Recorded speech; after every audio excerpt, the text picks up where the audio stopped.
Hello everyone, it's Friday. Welcome to my world. It's good to have you all here. It's Friday again. Hey Dorothy and Bonnie and Ian, good to see you. Thanks for joining me. It is Friday.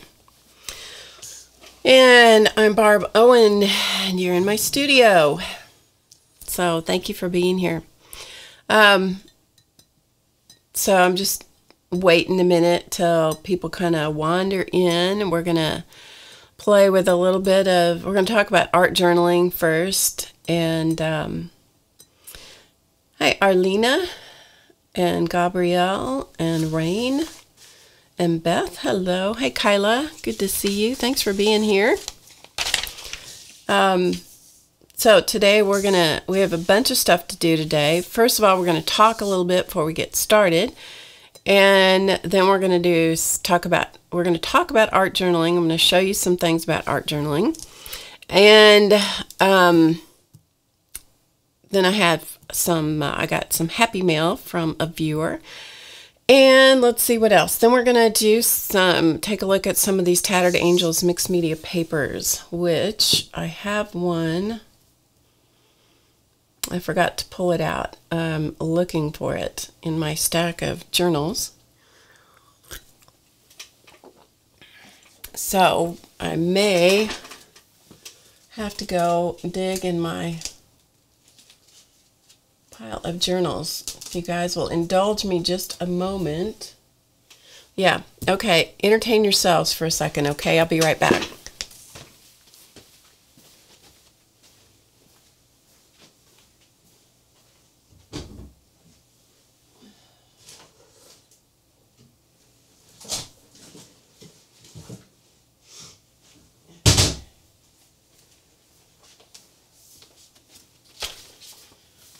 Okay, I found it. So I was going to say I have an example of one of these papers, but I didn't remember where I put it. So, got it.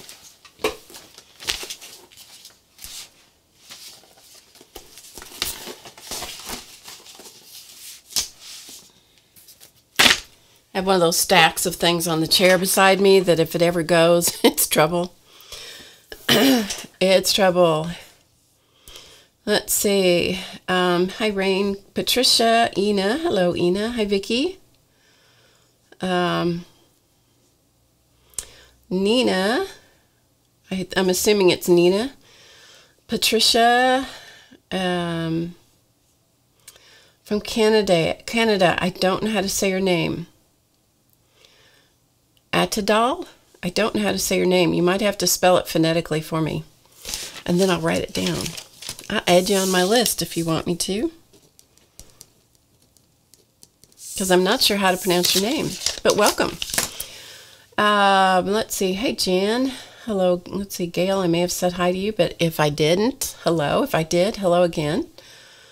Hi, Petka. Nice to see your name in the chat. Hi, Huli. Huli, also known as Julie. Let's see. Let's make a mess. Dawn. Hello. Dawn's just sneaking in to say hello to everybody. Spend a little minute with us. Hi, Jane. Hi, Dorothy. Dorothy didn't get a notification, so we probably won't see her today. Okay, Dorothy. Got it. Hi, Marion. Linda McAllister. Hello, hello. Yes, it's Nina. Okay. Hi, Tara. Hi, Sylvia.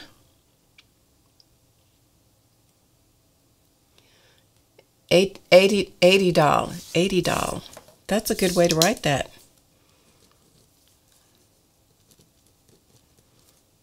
And if I still messed it up, you'll have to correct me again. Sometimes it takes me a minute. After I get it, I usually remember it. Lexi Cat thinks she's going to get pizza, Jan says. No, and she's wrong. Yes, that's probably correct. Hi, Pam. Hi, Munganana is Meg. Kimberly. Kimberly's cleaning her craft room. Good. Hey, Shannon. Good to see you. Nice to see you here. Hi, Janice. Silver Guardian Creations is Shanna. Thanks for putting that in there.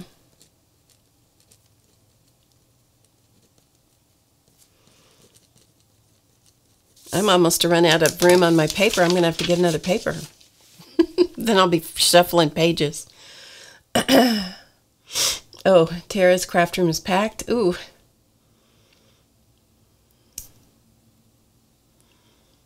So, Jan Terry is enjoying Shannon's new class. That's great. I think Shannon put it in the chat there what the name of your class is, because I've forgotten. Is it Paint Chip Journal? Is that correct? And Shannon's got an online class going on with Rosemary Morris, I believe. If I screw that information up, please correct me, Shannon. But if you put the name of it, hi, Linda. Oh, I'm just congested today. Skinny Cat is Carrie. Hello, Carrie. Hi, Yvonne. We have a great group coming in. For some reason, I cannot see my number of people coming in my room for some reason. Don't know why that is. But anyway, welcome to everybody. I'm so glad you're here. Thank you for being here. Yeah, Paint Chip Journal Workshop with Shannon and Rosemary Morris. And Shannon, if you'll stick it in the chat, just tell me where I can direct them. You can't really put a link in, but if you can get the link to Kyla can put it in, because Kyla's a moderator. But you have to be a moderator to put it in. So, or you can put it in, like, spell it out, you know, put spaces and stuff so people can look at it. But yeah, that looks like a really interesting journal that Shannon and Rosemary are doing. So that's cool. Thank you, Beth. 65. Thank you.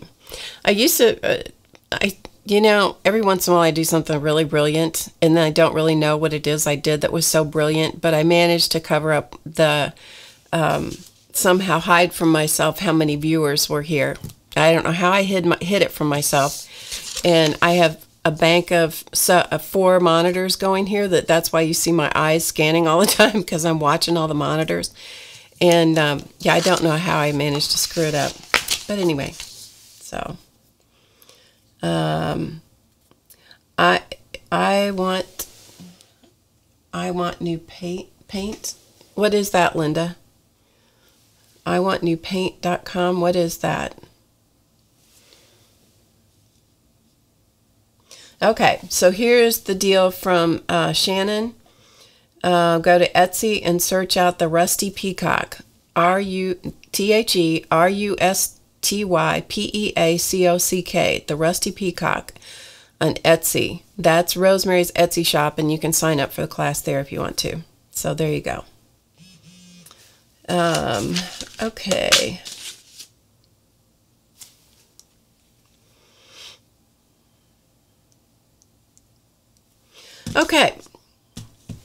Okay, thanks. That's great. I was just curious. It's just always kind of fun to see. I mean, I get a good judge by what the chat's doing, but sometimes it's nice to just, you know, be able to look over and see the, on one of my monitors, see the audience numbers. So, you know. Hey, Sarah, 3 dogs and 2 kids. Good to see you. Haven't seen you in so long. I hope you're doing okay. Yeah, this necklace I made several years ago, quite a few years ago. It's made of copper and sterling silver that they are sweated together. They're soldered together with I think it's a sweating technique. And then the beads and stuff I added. So I started with sheet copper and sheet silver, sawed out the pieces, sweated them together. Then I patinaed them with liver of sulfur. And yeah, it's pretty fun. I really like this necklace. I wear it when I am particularly, I don't know, I just need it, you know? So Sarah's doing good. Great. Sarah's in Scotland. We have international audience here today, which is usually what we have, which is neat. Katie's pre-selecting numbers for any possible giveaway. There you go. That makes me laugh. Okay, so first of all,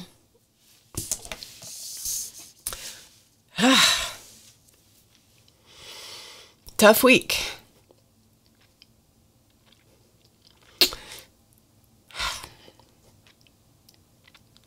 Tough week.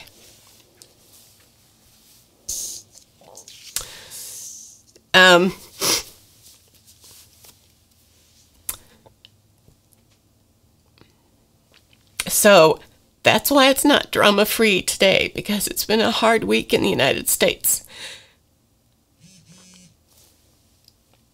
And so we're going to talk a minute, because it's like the elephant in the room that you can't ignore.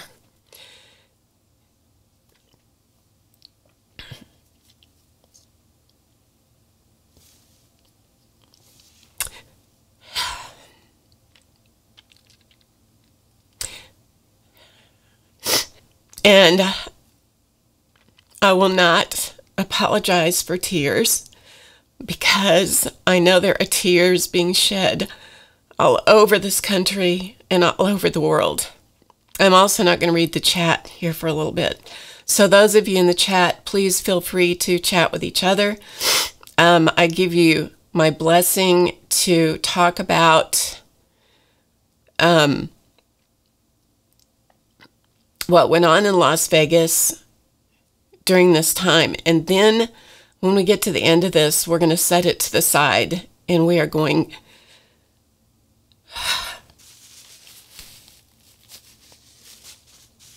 to resume our normal show. However, if you have a compassionate bone in your body anywhere, you have to have empathy, even if you are not directly touched by what went on this week. You have to have, it has to have affected you in some way. And most of us, it will have affected strongly. I know that these things happen around the world all too often. This one is the worst situation we've had since 2001. And so yeah, it's been earth-shaking, because when things like this happen, and in case you don't know, for some reason, if you don't know what I'm talking about, we sustained in this country the worst mass shooting that we have ever sustained. It took the lives of 58 victims, plus the shooter, who killed himself because he was an enormous coward. Although I don't blame him for shooting himself. I mean, he had no place to go. I understand, but it's a very cowardly act, in my opinion. The whole thing was cowardly. There are several hundred people who were hospitalized, who were injured from various types of injuries, whether they were direct injury, direct shots, or shrapnel from the gunshots. It is, when we encounter things like this, it doesn't make any difference what the situation is. When something like this happens, everyone wants to know one question. They want an answer to one question more than any other question, and that is why. And there is no answer to why. We can place blame all kinds of places, and everyone has strong opinions. And I honor everyone's opinion who has one, who expresses and holds very dearly and deeply to those opinions.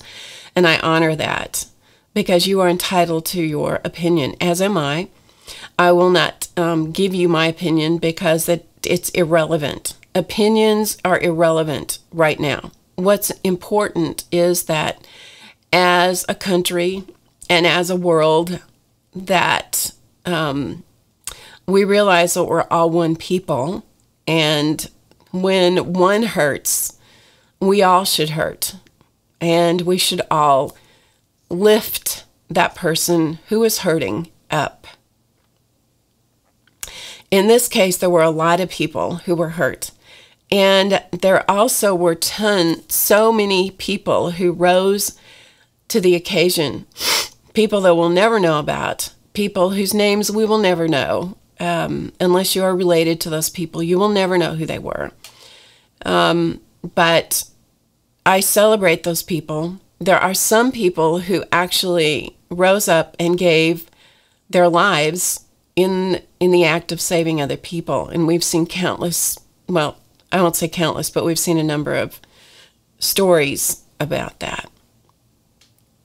Husbands lost wives, wives lost husbands, parents lost their children, friends lost friends, and it was all in a place that was meant for fun. You know, it was meant to be drama-free, and it was anything but. So, back to the explanation. You know, we all want to look for an explanation. We want to make we want to make the senseless make sense. You can't. You just can't. You can't explain the unexplainable. You cannot make sense out of senseless. So you have to find a way through the pain and the senselessness. And if this is too uncomfortable for some of you, I understand, and you certainly do not have to stay here. I understand that. There is a website called the Brave Girls Club, and it is run by Melody Ross and her sister Kathy, and I have no affiliation with them, but they send out an email. You can sign up for an email to come into your inbox. It's free. It comes every night, and they always have really good things to say. And so this was what they said.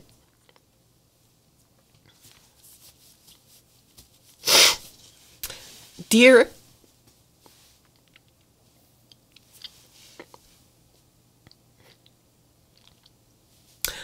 loving soul, sometimes we just need to hold on.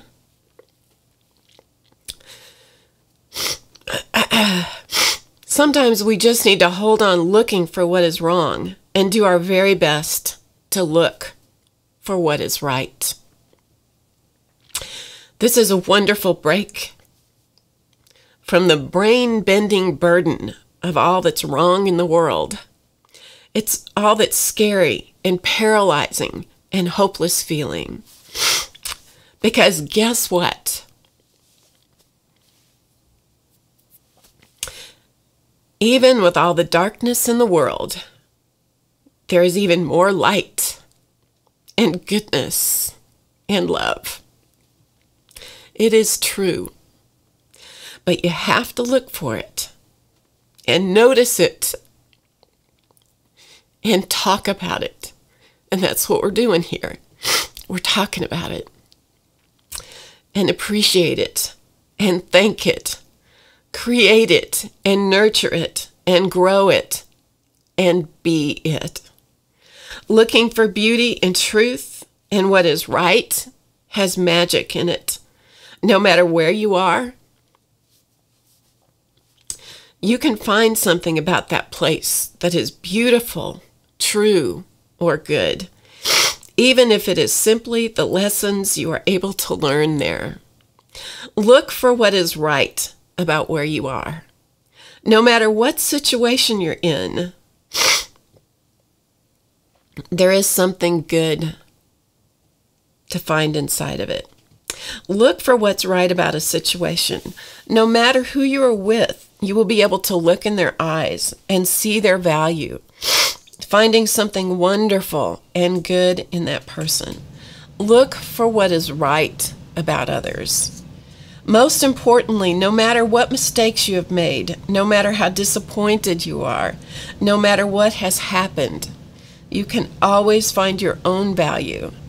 You can always look for what is right about yourself and take a break from being consumed by what is wrong. There is goodness.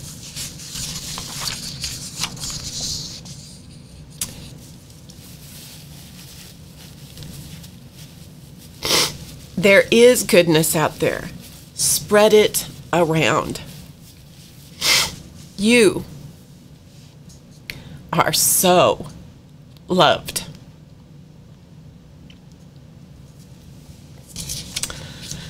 And something else that I read this week that was particularly appropriate was the antidote to grief and fear, because that's what we're consumed with right now as a human race, and particularly in where we live. The antidote to grief and fear is gratitude. And as hard as it is, we can find gratitude. We can find things to be grateful for no matter what. Okay? All right. So, having said that, we have now addressed the elephant that is in the room. And we're going to sustain at this point. We're going to sustain in the chat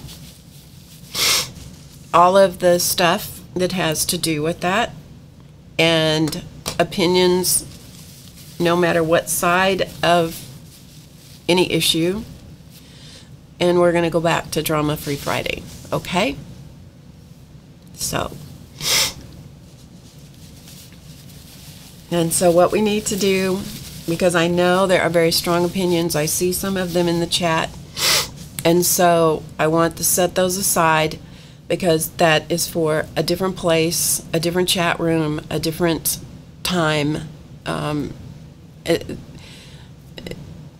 Strong opinions about anything, whatever it is, need to be dealt with.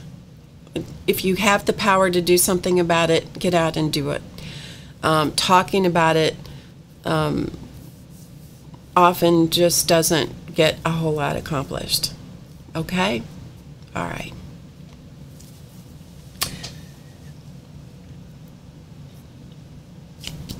Whew. I will tell you, it's been a rough one. Okay. So, I will try to dry up the liquid that seems to be determined to spill from my face. And let's talk about Happy Mail, shall we? I received last week, actually, and it was before it just didn't fit with what we were doing last week. But I wanted to show this to you. This came from Q. And I have shown you in the past, she sent some really interesting things to me. So I'm going to show you her card here. She goes by Di Moon, but she uses the letter Q. And so what she sent me was a card that she had created. And so it's a handmade card. This is one of my stamps, one of the Fun Faces stamps that she used, and I love how she interprets things her way, which I think is really cool. And so this is a card she sent celebrating Halloween and all of that. No more wasting water, that's right. So I just thought that was really an interesting card. It's a lot of texture and thickness, and she loves texture, and and it's got feathers and yarn and all kinds of things, and so it's just really fun. But I thought this was an interesting way that she used the stamp. And in fact, I'll show it to you up close a little bit. So there's the stamp. So she cut a heart shape and then put the the face or the lips are separate, but I thought that was such an interesting way that she interpreted that.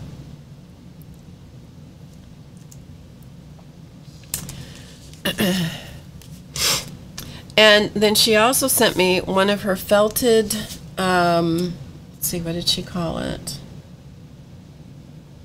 Felted ladies. And so this is her felted lady that she sent. So this is done with wool. I'm assuming it's wool roving that she's hand felted. And this figure can be interpreted many ways. Q did not include any specific explanation, and so I'm going to let you draw your own conclusion, because you can interpret it many ways. And I thought she was really neat, very touching, very touching. So that was Happy Mail. Oh, good. Linda Green sent Dawn a doll with one of my stamps on it. Oh, that's nice. Very nice. So that is Happy Mail I wanted to share with you. And next, we're going to talk about art journaling a little bit. And so this is the new art journaling magazine, the latest issue. If you don't have it, I encourage you to take a look at it on the book stand, if you have access to it. Hi, Shu. If you have access to it. Hi, Aaliyah.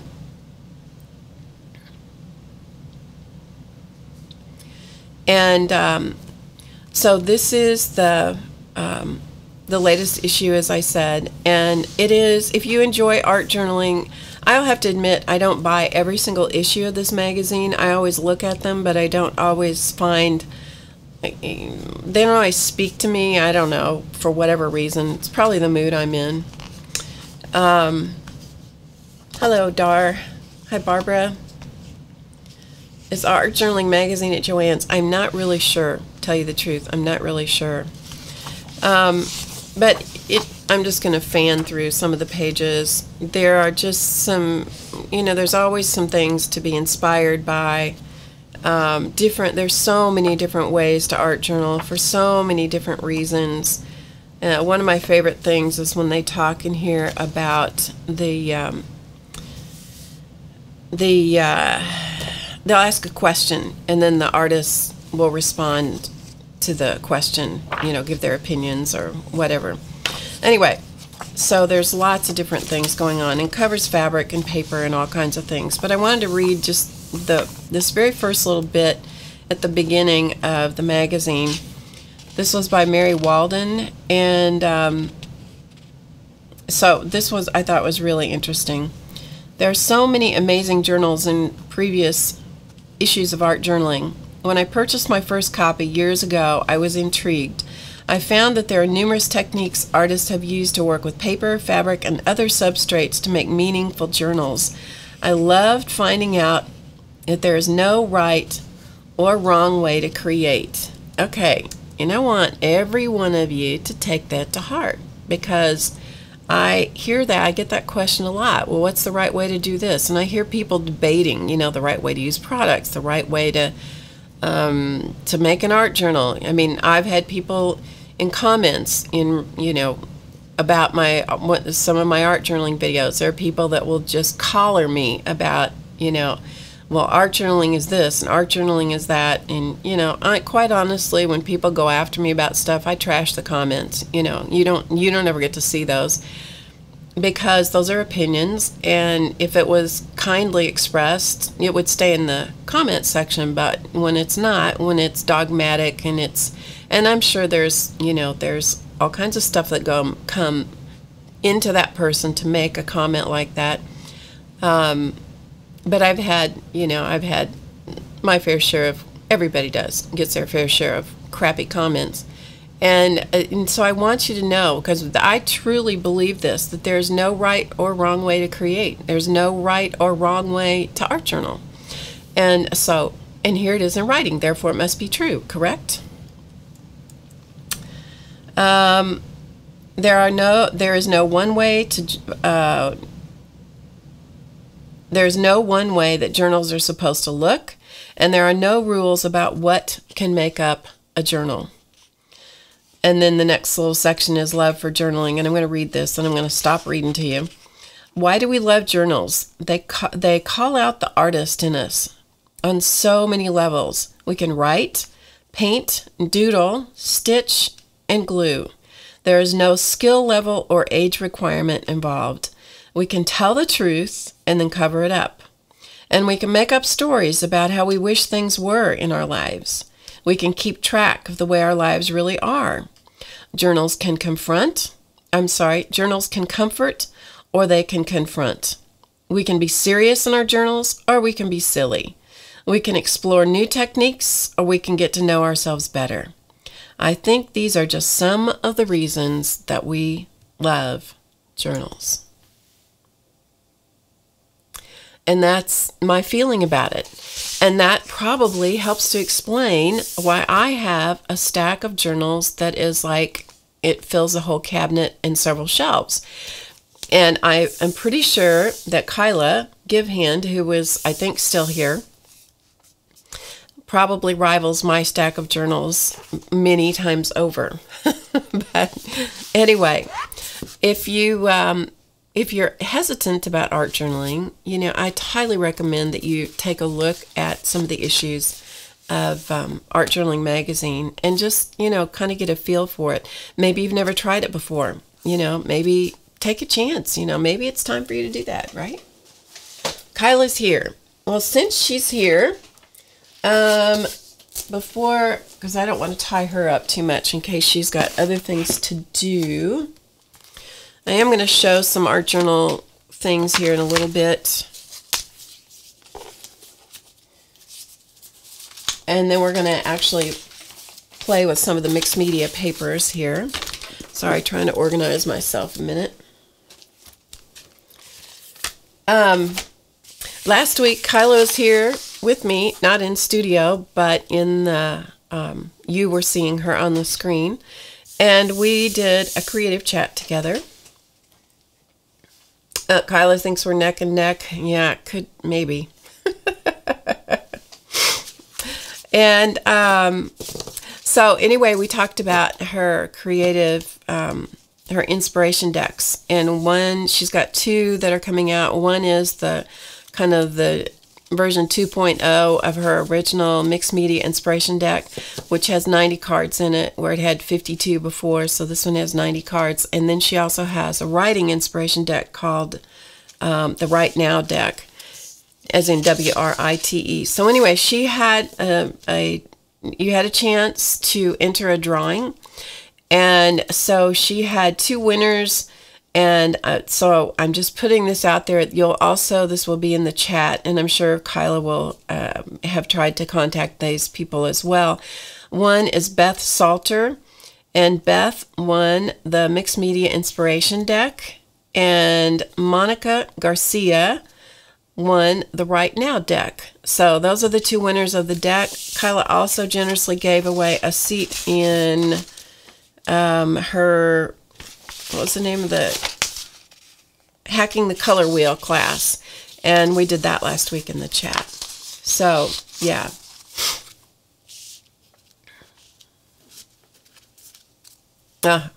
teacher was constantly telling you what not to do. Yeah, and here's the thing, every teacher has their own style, and sometimes you have to take a class from a teacher that you have to find out whether you match up with their style or not. And so yeah, there is that. So congratulations again to, I just lost their names, Beth Salter and Monica Garcia. So be sure that you contact Kyla Givehand to get connected with her so you can get your deck. So thank you so much, Kyla, for doing that. That was really nice. That was really great. So last week when we did that, we used the prompt cards. We started out with one of the cards from the Right Now deck, and then we used the cards from the Mixed Media Inspiration deck.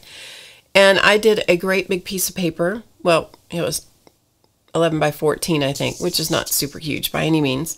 Anyway, then I cut it up and I made it into cards. So I just wanted to show you those. They are on the blog post if you want to have a chance to see them up closer than you're going to see them here.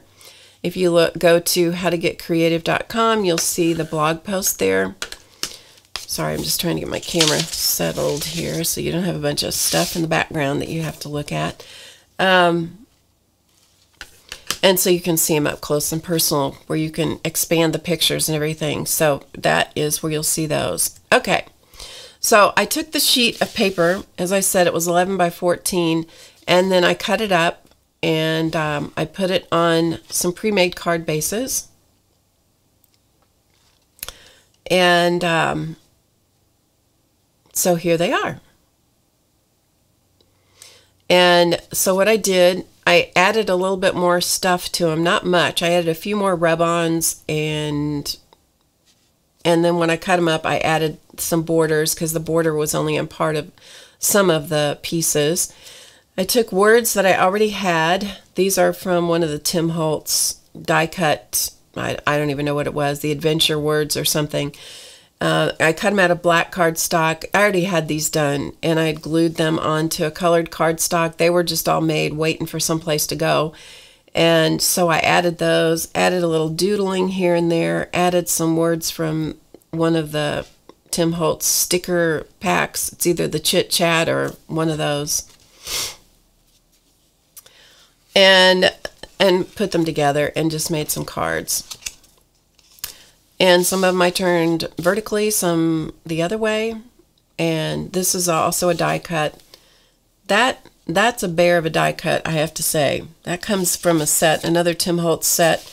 And I have yet to figure out exactly how to do that, use these dies to get really good results.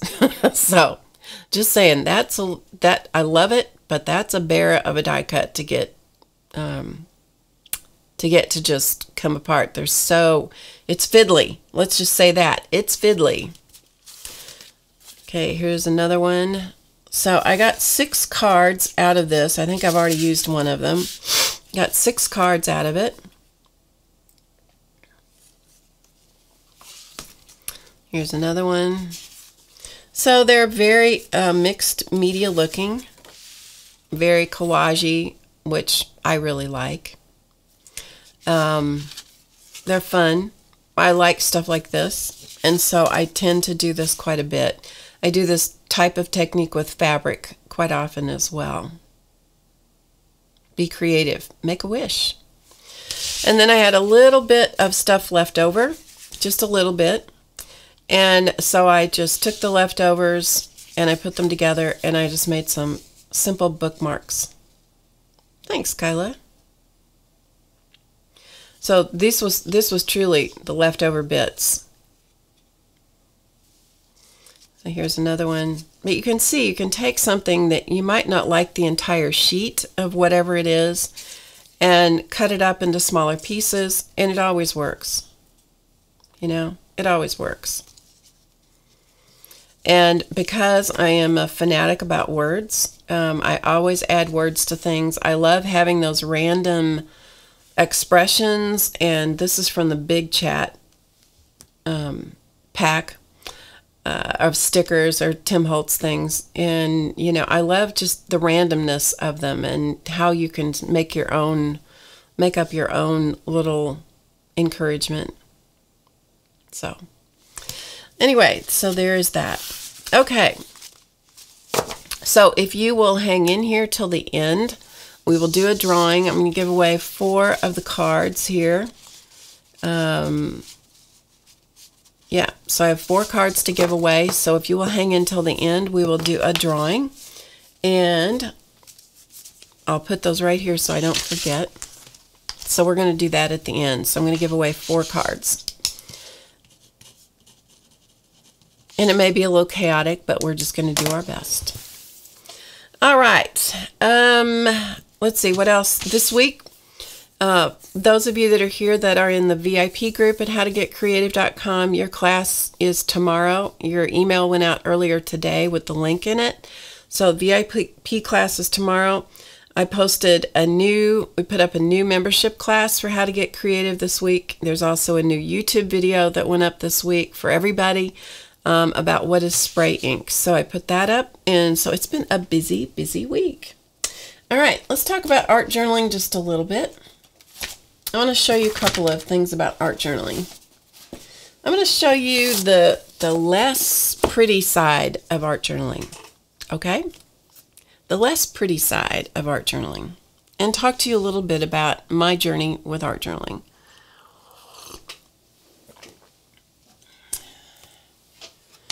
The reason I'm doing this is because I want to encourage people who are going through difficult things, which we've already covered all that earlier. I want to talk to you about how creativity can help you navigate through tough things. So, when I started this book that I'm going to show you, and it's huge, it's a great big book, and I've shown it before in other streams, but it's been quite a while. When I started this, I didn't know there was such a thing. I didn't know what it was called. And I find that many people have that experience. They don't know what it is. Okay, Jan, thank you for letting me know. So I just want you to see kind of the, these are not about pretty pages. Let's just say that. They're not even about exploring art supplies. This is about getting the crap out of you and not even knowing that that's what you're doing. So here we go. We're just going to talk about it just for a little bit. I won't belabor this point too long, but we're just going to talk about it because we talked about the Art Journaling magazine. This is a book. This is back when I knew nothing about paper. This is a sketchbook paper, which that kind of paper is not easy to art journal in with the kinds of stuff that I tend to like to do. I collaged the heck out of the cover. It was a black cover. This has a lot of handmade paper on it, and I collaged it with who knows what. I have no idea what product I used on it, and then I varnished the stuffing out of it to try and keep everything on it.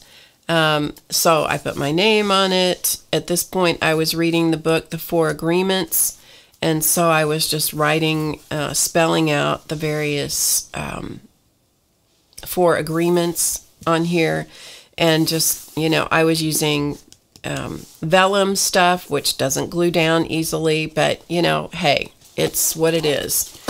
And this is the back side of it. This is more like tissue paper type stuff.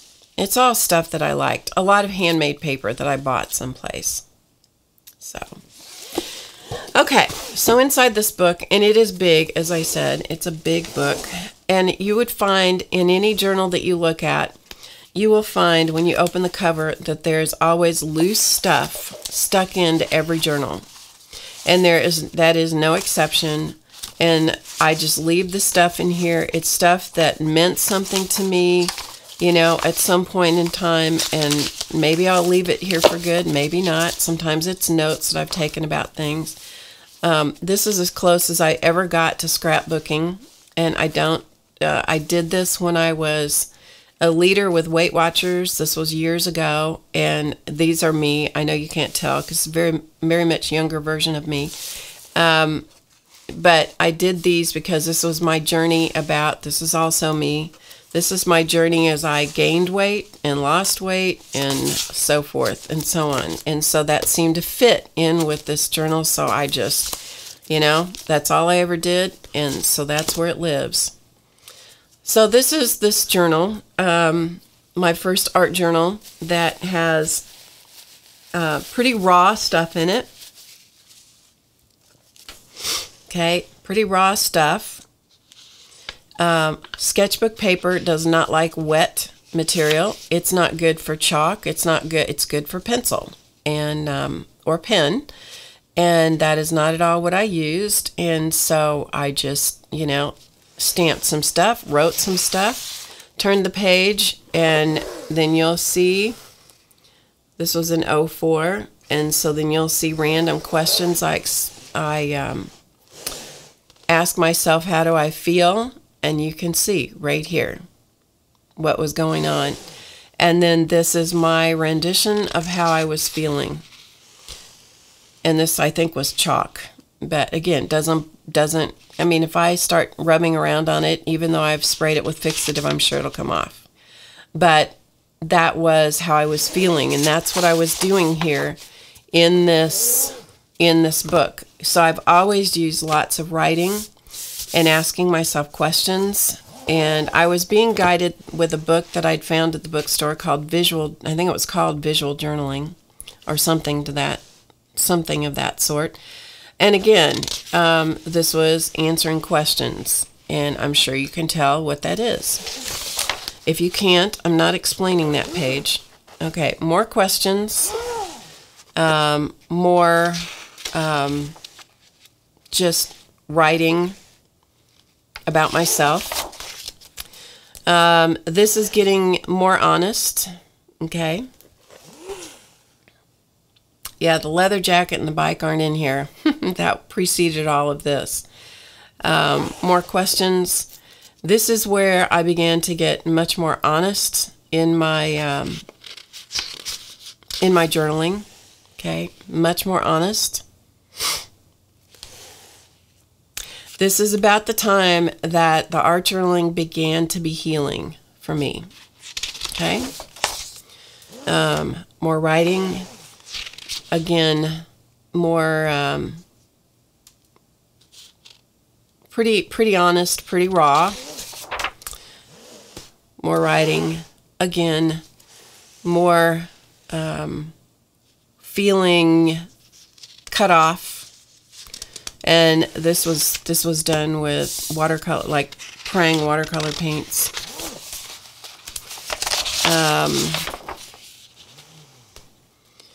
Again, more writing.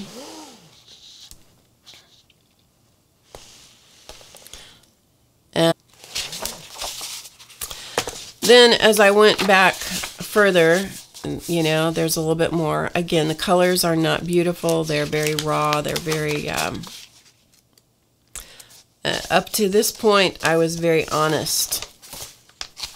Okay, I was very honest about myself. Same thing here. Very honest in my feelings. And then I got to this, and I was trying to make peace with October. October was, for a long time, was a very, very difficult month for me.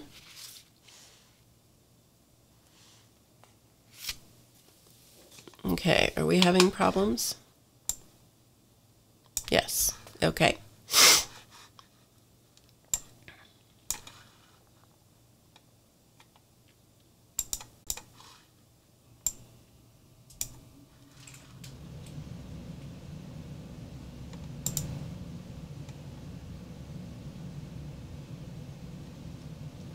Okay.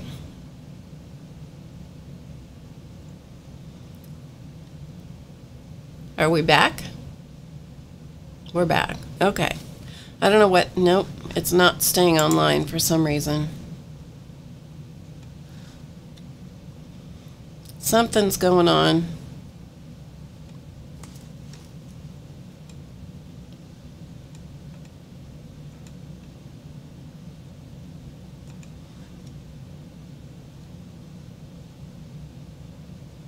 Okay. Can you guys see me? I have no idea what's going on.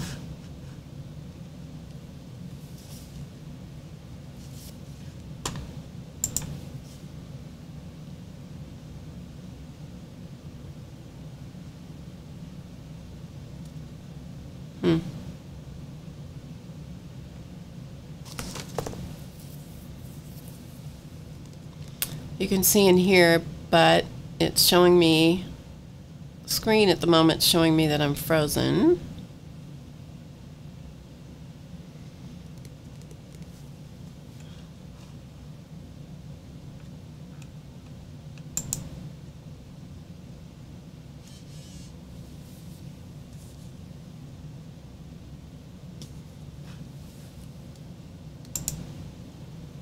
Okay. Yeah, I'm not sure what's happening. Okay. All right. Well,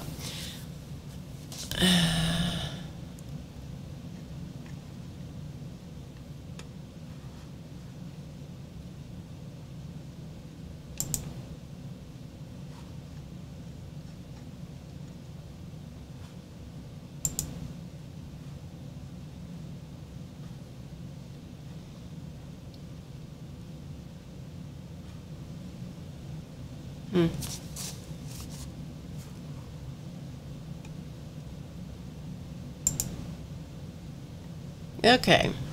Looks like it's showing that we're streaming now. It's good. All right. We're just going to keep going and see what happens, okay? So those of you that are here live, that's good. On the recording, it may be a bumpy ride. Anyway, as I was saying, October was a tough month for me for a number of years, and I was trying to make peace with October and turn it into something beautiful. Again, more stuff, you know, what's below the surface, etc. So just a lot of stuff.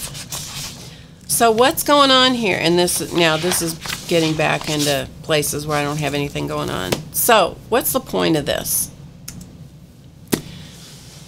What I want to say to you is that in light of that art journaling magazine, there is no right or wrong way to art journal. I didn't even know that's what this was. I had no idea what it was. No idea. So I have moved beyond that in some respects, but I do have some art journals that I still do, you know, process emotions with. I spent 1 year doing art journal pages on canvases. Let me correct myself. I was going to spend a whole year. I spent 6 months. I made it 6 months of doing it every day. So I'm going to show you some of those. These are canvases, 5x7 or 6x8 canvases, and I did one every day. And this really was an art journal. It just was in pieces. And what I did was whatever showed up that day, you know, and I did not realize that through this process, what was going on was a tremendous amount of healing for me personally. So as you look at these, you're going to get a peek into my process, and you're going to get a peek into what was going on in my life. Because in my life, so quite a few years ago now, thankfully, there was a tremendous amount of trauma that went on, and I had a tremendous amount of stuff I had to get over. And I thought I could just, once it was over, I thought, oh, it's over. I can just move on. Happy, happy. And that wasn't the way it worked, because there was all this stuff back there that I had to work out, figure out, clear out. And so this says life is about creating yourself. That's what that says. So every day was a new adventure. You know, I didn't know what it was going to be. I didn't know what was going to show up that day. But it was a commitment that I made 180 days out of 365. So that wasn't too bad. This one says the words are, first I think, and then I draw a line around my think. And that was a quote I found someplace, and I don't remember where. But again, just exploring different colors, different processes. But each and every one of these little canvases, which I have on a wall, a couple of walls in my house, each and every one of these provided a little bit more healing of my soul. And so I just wanted to show these to you. Butterflies have been, this says butterflies are simply flowers with wings down here. Butterflies, it's a very strong image for me, and a lot of reasons for that, you know, I've gone into many times, but it's a very strong image and representation in my life. And they show up from time to time. So this one was Mother's Day that year, and that was a particularly poignant Mother's Day for me. And so I was remembering my own mother. She was gone. I was remembering her, and I did a lot of writing about her. And then I cut up the letters into, I cut up the writing into letters and put them on the canvas. This is another one that I really like. This is a really old image from a really, it's a copy of an image from an old magazine. And this says, do not feed the animals. and this little girl is feeding the elephant. So I wrote, sometimes you got to break the rules.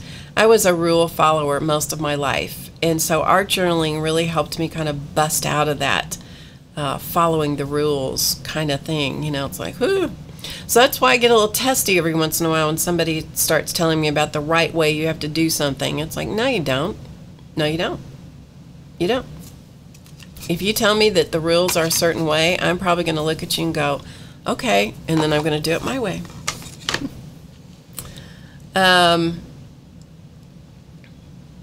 This one is, I took the road less traveled, and it's some of these are very dark, very hard to make out.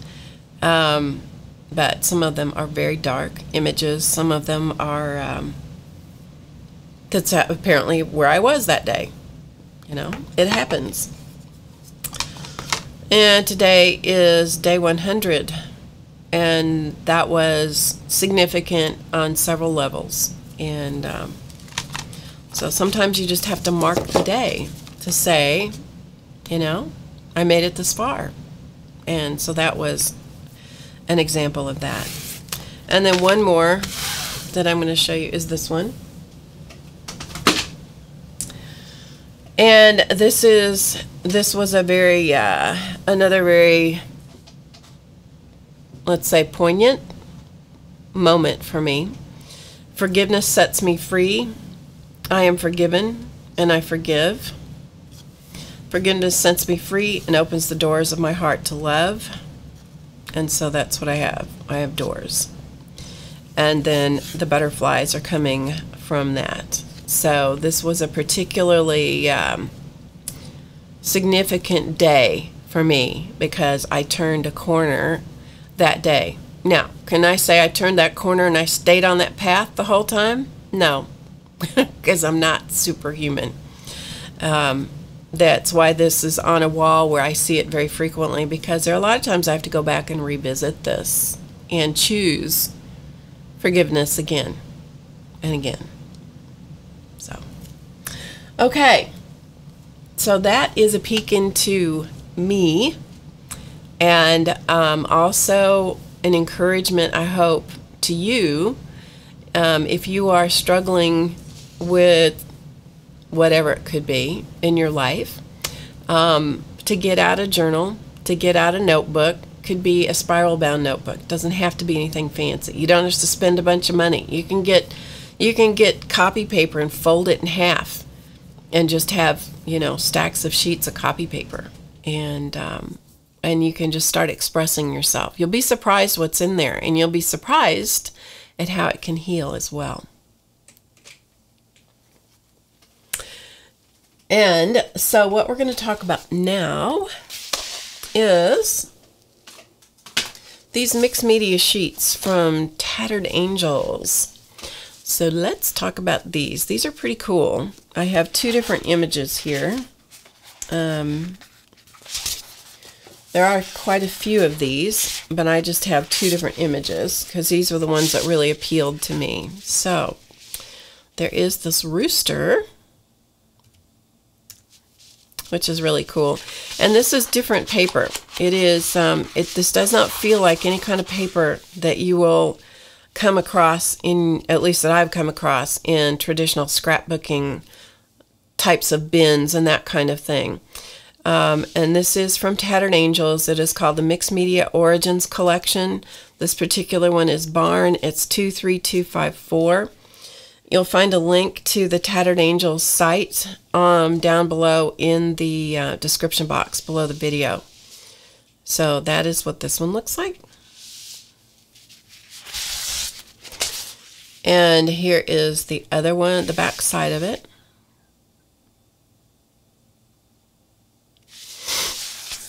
And this is the other one that I have, which is the Harvest Moon. It is 24091.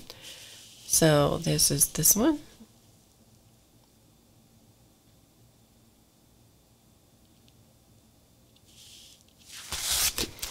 And here are the back side of it. It is equally beautiful on this one.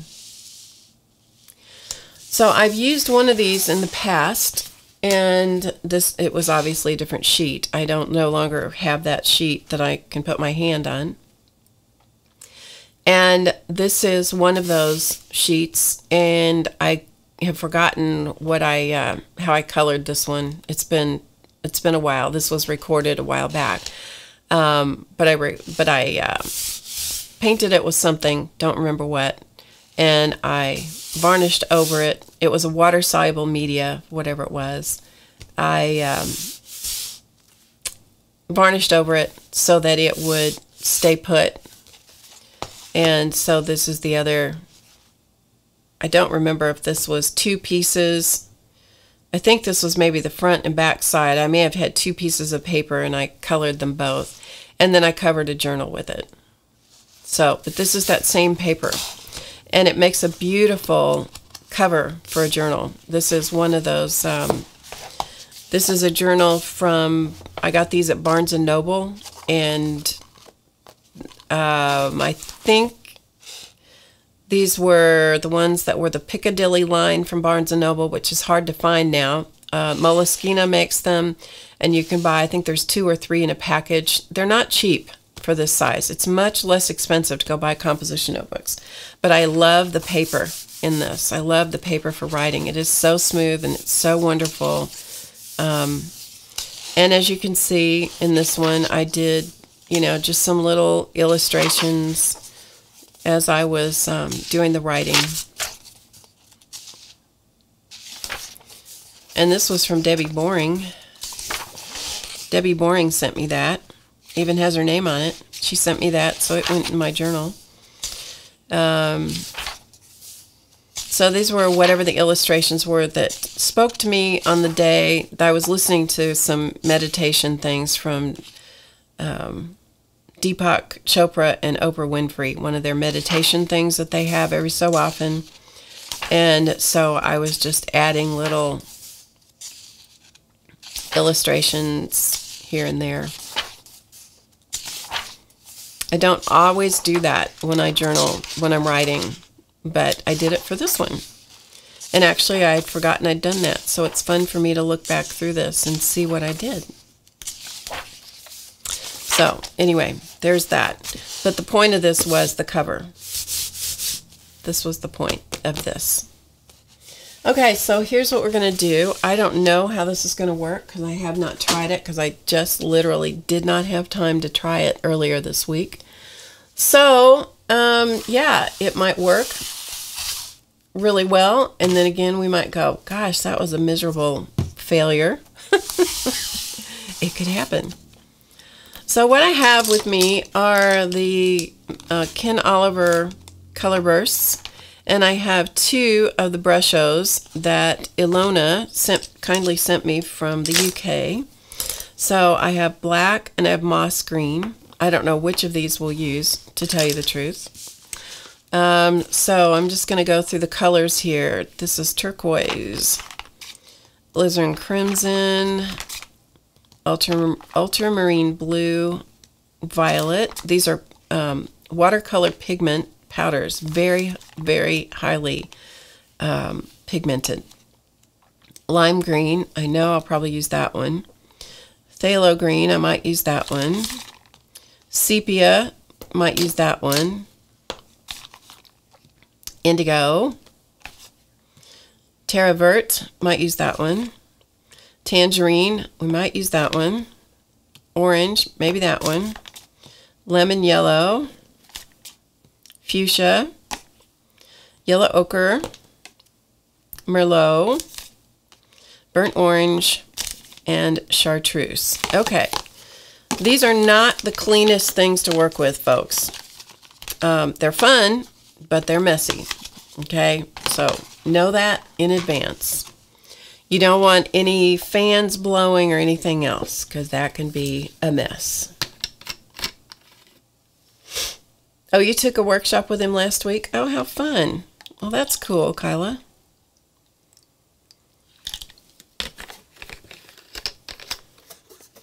And you had fun with the color bursts. Well, that's neat. Hello, Nancy. Good to see you. So what I did was I put some water in this container. And what I'm going to do is I'm going to poof out a little bit of the powder. And I'm not really going to worry about what color is what, okay? We're just going to poof out a little bit.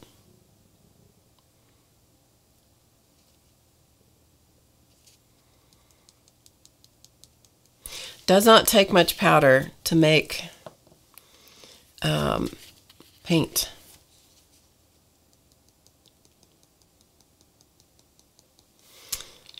So I'm just going to do that. And before I go any further, I have a dropper of water. I'm going to get a little bit of water, and I'm going to put some water in with this little poof of paint. As I said, I have not done this before. It might work brilliantly. It might not. So a couple drops of water in each one of those. And then I'm going to add, and that's just mainly, I did that to hold the pigments so that they will stay put. And so I'm going to add some more.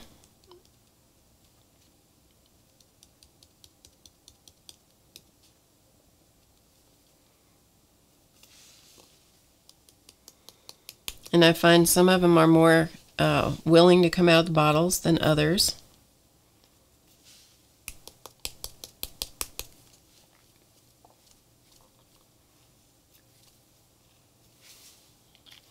And they do want to go everywhere, so you have to be aware of that.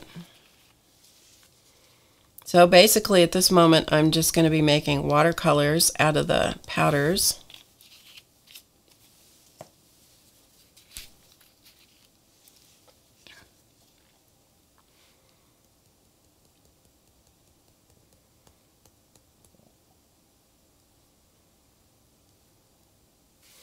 And I am not a watercolorist in any form or fashion. Don't pretend to be. Whoops, a little heavy with the water there.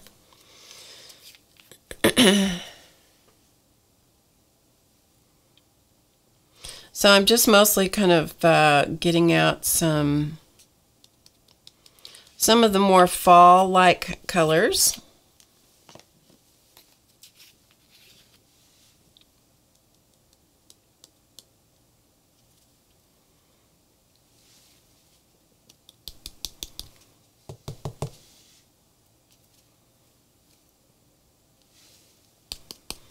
And as I said, some of them like to come out more easily than others do.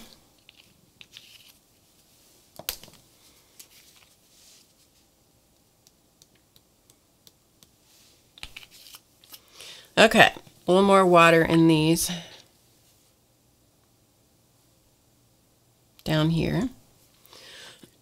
I'm not going to worry about what color is what. I'm just going for it. Let me make these petals a little bigger up here.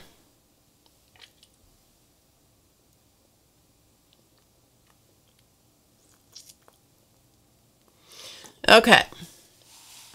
Ideally, probably they should be in some kind of little container that has wells in it. The other thing I'm going to try with this, just to see what happens, is this is Liquitex Professional Varnish. This is matte. I've stirred it up once already. I'm going to stir it again.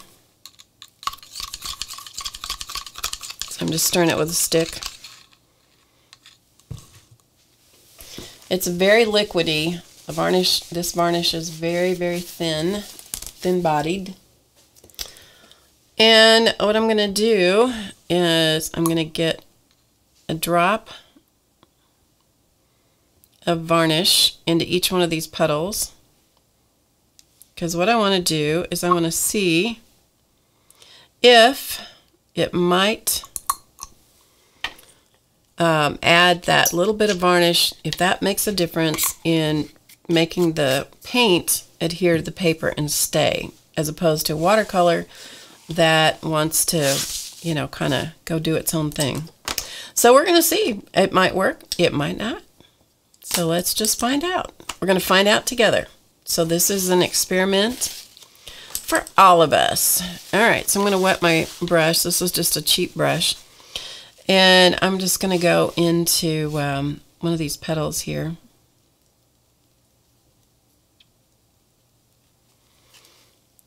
and we're just going to paint. We're just going to paint. We're going to see what happens. You know what? This could work beautifully. And I'm not going to sweat too much about how beautifully I stay inside the lines, because I'm probably going to cut this up and use it for something else.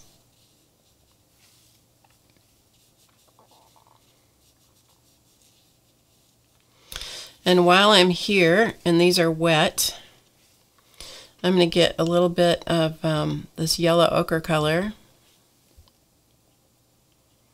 and drop some of that in there, close to the flower head.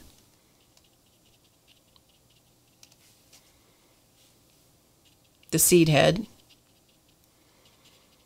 And just see what happens. Okay, so let's go on. I'm just trying it to see if it works to make them permanent. I don't know if it will or not. In my head it works and makes them permanent. But, you know, as I said, I haven't tried them in advance of this, which I normally do with you guys. I normally have stuff tried, you know, ahead of time. But this week was just not conducive to that. I had too many other things going on, and so I didn't get that done. So that's why we're doing it together.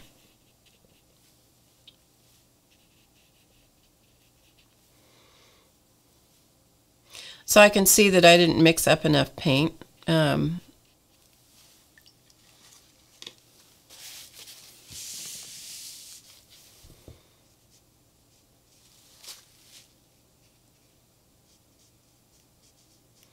And as I'm getting outside the lines a little bit, I'm just going to blend that out a little bit more.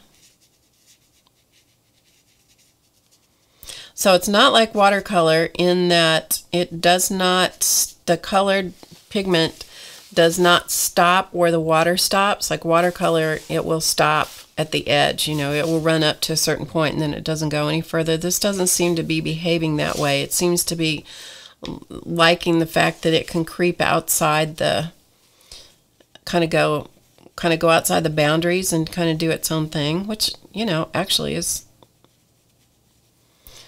not a bad thing, right? So I'm just going to use a little bit of that yellow ochre by itself, use it up.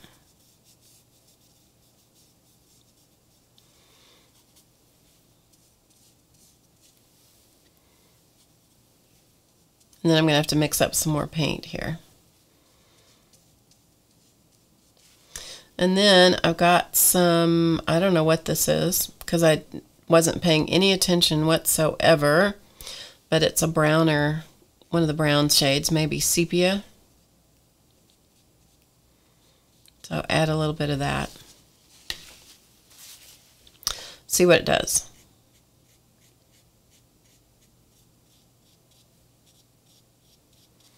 See if we can give it some depth, huh? This is the kind of stuff that I enjoy doing, which is just playing, just to see, you know, it's like the sheet of paper cost me $3, you know?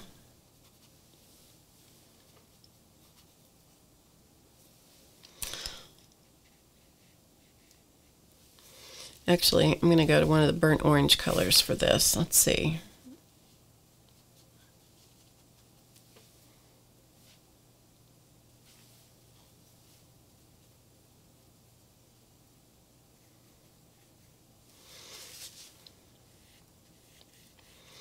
Well, apparently that petal wanted to be orange too, so. Okay, where the ink is really heavy, the saturation of ink is really heavy back on those dark back petals. Those are resisting the paint.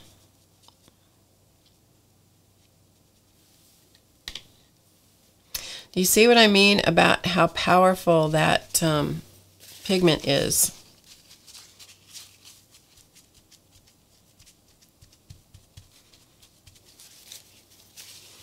It really powerfully stains the paper.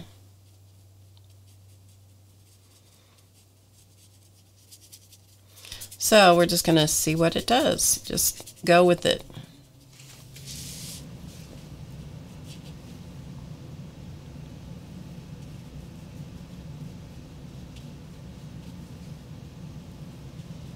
Now you can also put those pigments in a little container, and you can paint straight from the container with a water brush, so you don't have to liquefy them first. There's 900 different ways to do anything. At least 900 different ways to do anything. This is interesting what this is doing back here.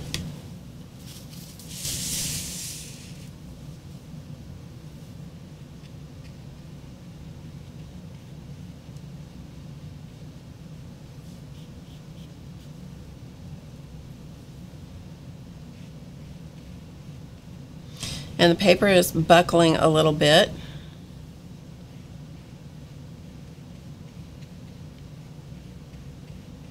So just adding a little bit more of one of the orangey tones into the petals.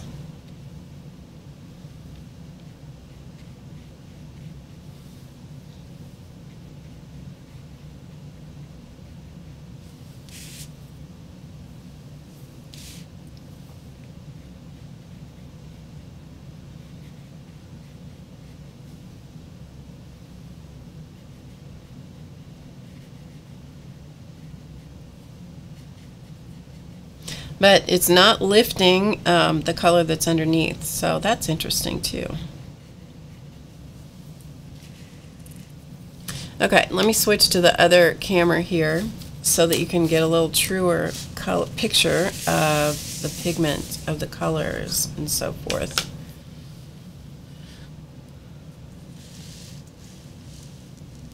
So you'll be able to get a little truer rendition of the color.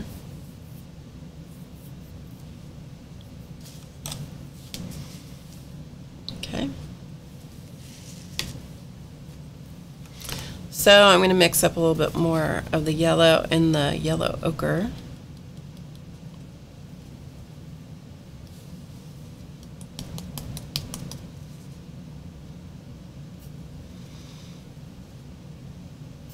If I can get it to come out of the bottle, it's wanting to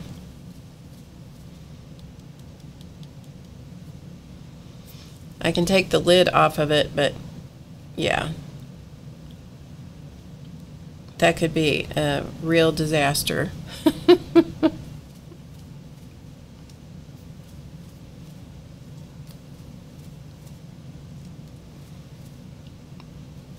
So I know you can't see what I'm doing. I'm just trying to get more pigment out of the little container here.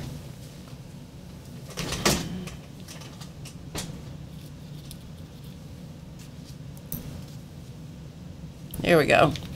It apparently had a clog in it. Who would think that powdered pigments could get a clog in them? Must have had a lump in it. Okay, so I'm going to put some more water in my little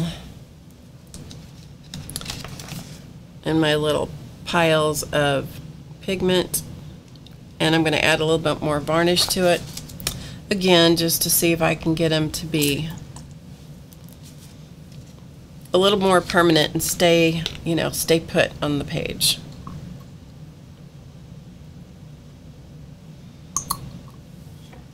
And as I said, don't know if that'll work or not.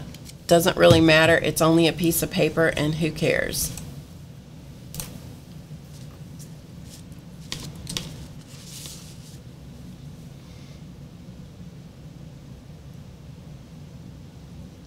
We're just experimenting and playing. And how else do you learn?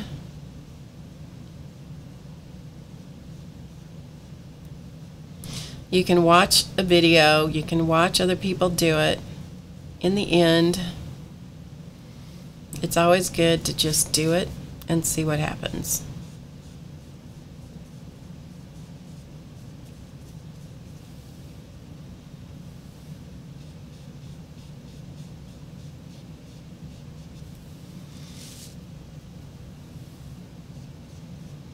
and add the beautiful colors of fall.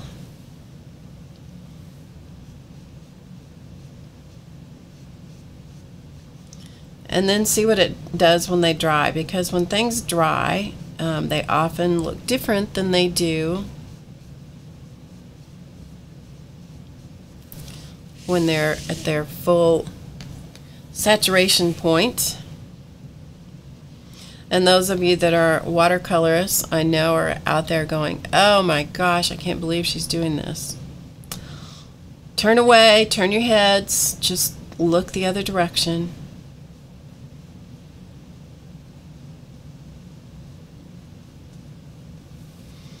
Look the other way.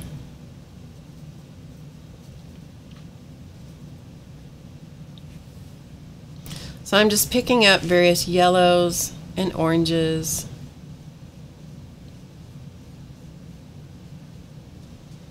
Adding color. Seeing what it'll do.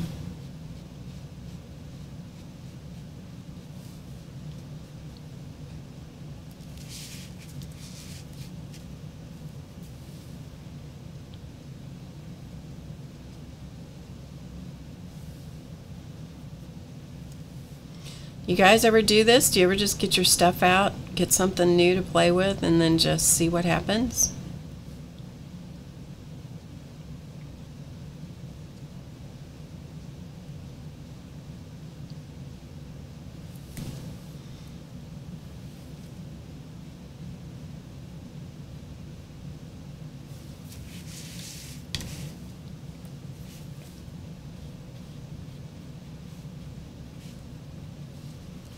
The less you are married to the outcome of something, the more fun you're going to have.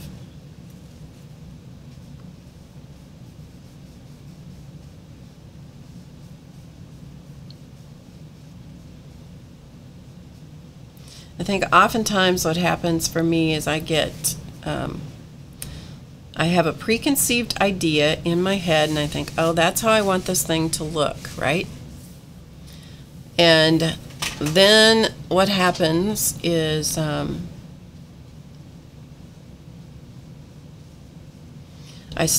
get myself in a position of trying to make it look that way. Because it's like, oh, but I really wanted it to look like X.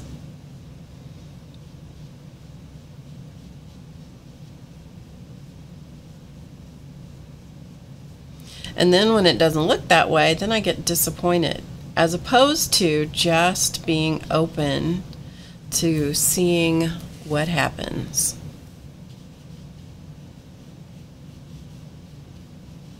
The black ink on this paper does resist the color, so that's interesting to find out. So you got to know that up front. It's like, okay, so that I can't put color on top of that because that's already got ink on it.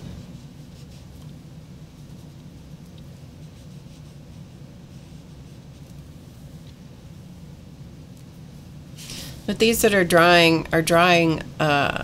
drier over here are staying nice and bright, which that's cool, that's fun.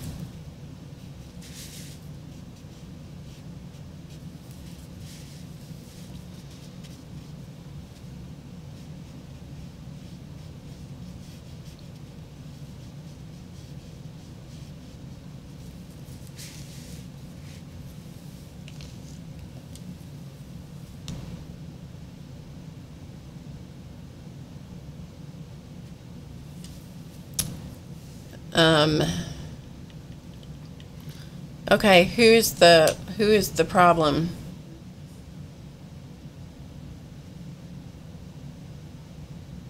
No, this varnish that I'm using is very thin-bodied.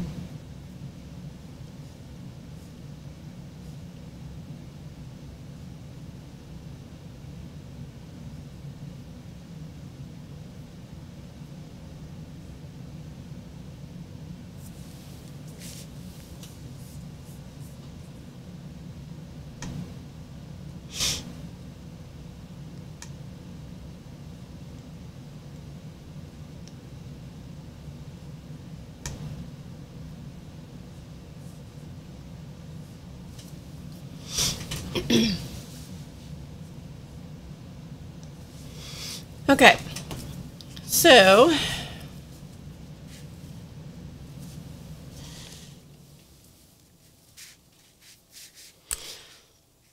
got one more petal here.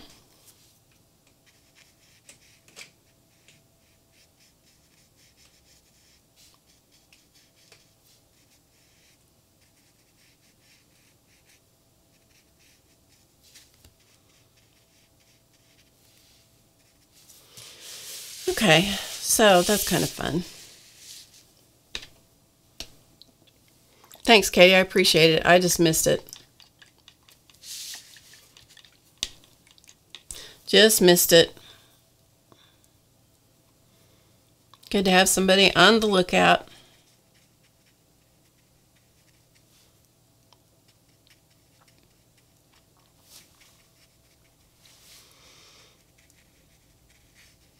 Okay, so I'm just kind of dancing around on the surface here with one of the brown colors on the darker part.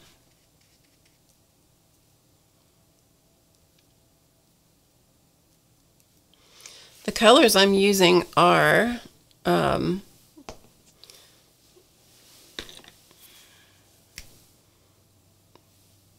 yellow ochre,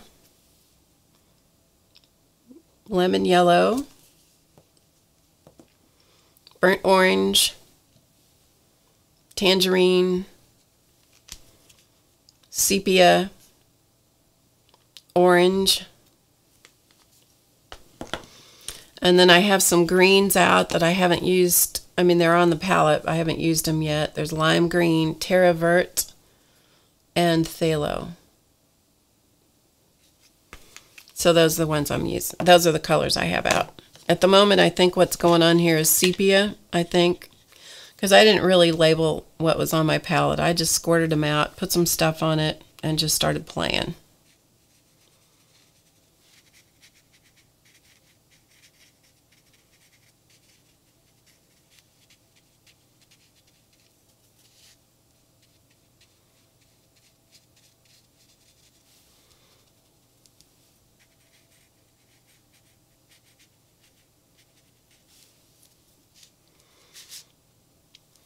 And if any of you came in after I started this, this is a sheet of Mixed Media Origins collection paper called Harvest Moon from Tattered Angels.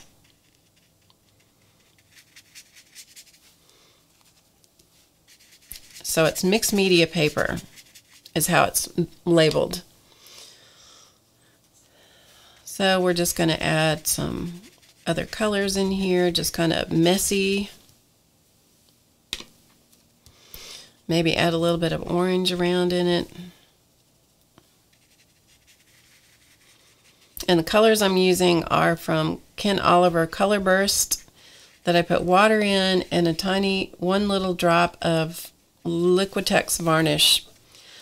I have not seen anybody else do that, and so I have no authority on which to do it. I just simply did it, people. I just did it.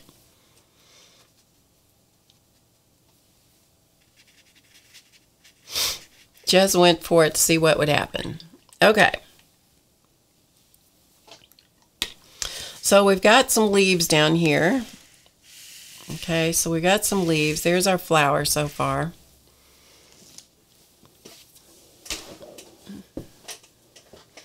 And so what we're going to do is we're going to paint these leaves. And so I have some greens out here. I'm just going to kind of take a look at what... Okay, these greens are really, really intense. Let's see if I can show them to you. These are these are the greens down here. Very, very intense.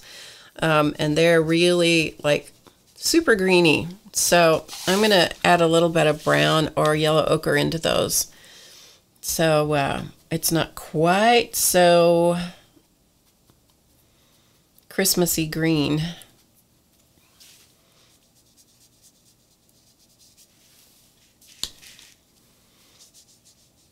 And then I'm just going to drag it around. And we may come back and add some shading into it with a little bit of brown. This color goes a long way, folks. Long way. I am just flying by the seat of my pants. I have the authority because I decided.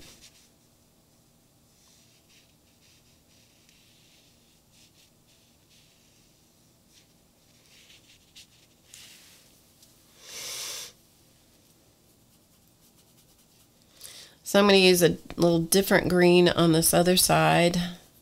It may look the same, but it's a different pile of paint.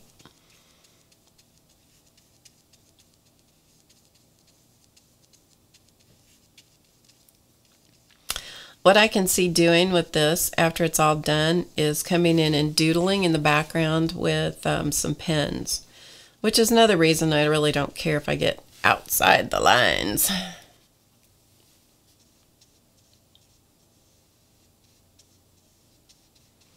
And then I don't know what I'll do with it. I'm thinking I might cut it up. I might put it on another journal, make another journal cover out of it, or cut it up and use it for cards or something. I do like to have a stock of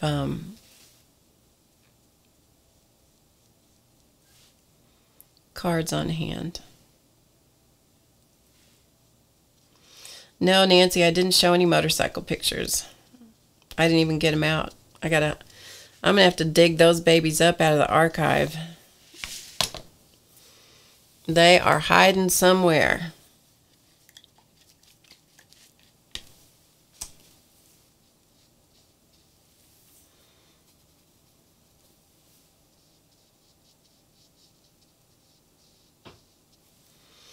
Those babies are buried someplace.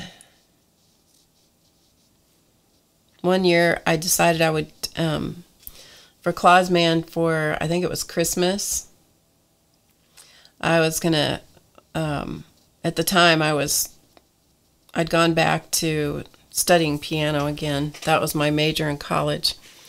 And I'd gone back to studying piano, and the piano teacher was going to bring in a professional photographer. She was a Suzuki teacher. And she was going to bring in a professional photographer to take pictures of all the kids, her students that wanted to.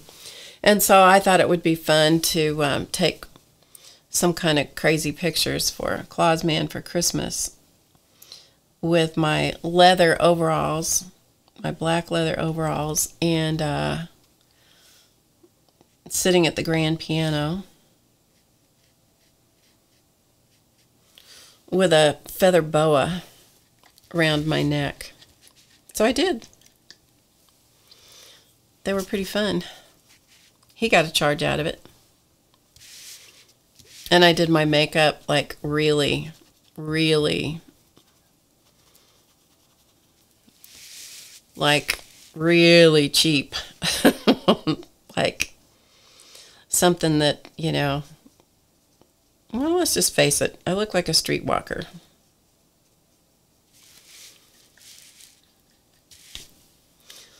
I took those pictures with me. I was the quiet, I got to mix up some more brown paint. So I'm going to take my little palette and I'm going to put some more brown. This is sepia.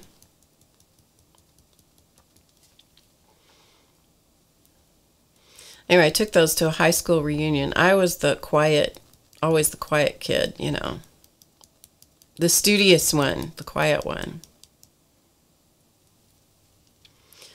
And when I took those pictures from my to my high school reunion, that I made quite a stir that day. You know, there's always the one that's most likely to succeed, the one that's most likely to do this, most likely to do that. I wasn't most likely to do anything other than, you know, be studious and all of that. I was never voted most likely to ride a motorcycle. Let me just say that.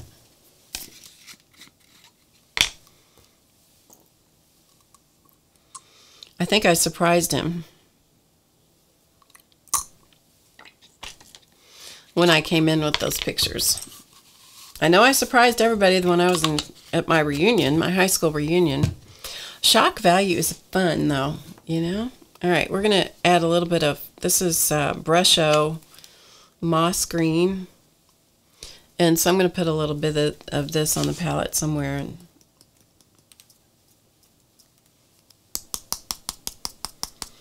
see if we can get some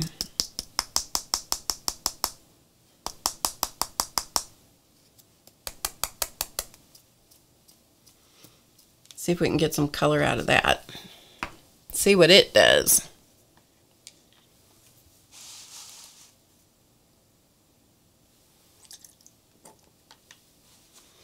Okay. And maybe add 1 drop of varnish into that too. This thing about the varnish just was something that was in my head, so like I said, I have no idea whether it's of any has any redeeming value whatsoever.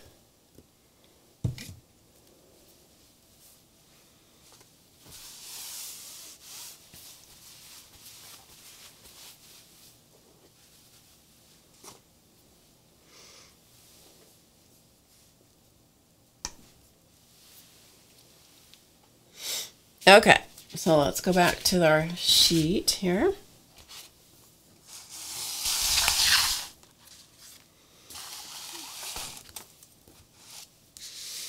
And I'm playing with these acorns up here. I know that acorns are not green, but that's what color I had, so I'm gonna, since I got some fresh brown paint, I'm gonna mix that up a little bit.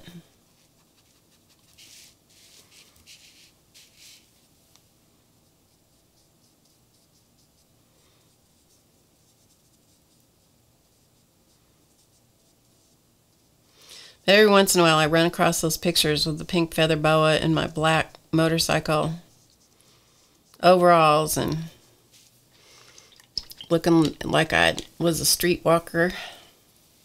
It makes me laugh because nobody expected me to do that. Even Clausman didn't expect me to do that.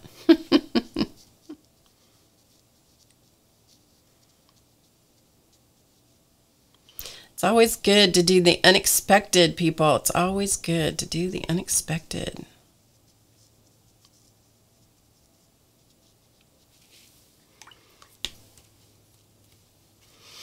Okay, I'm going to bring a little bit of this brown down into these acorn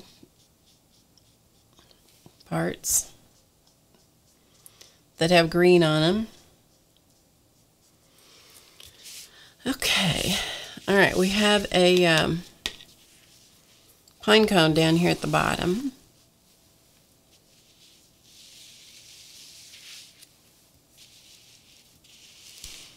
And let's find the acorn, or find the pine cone where you can see it. It's right there.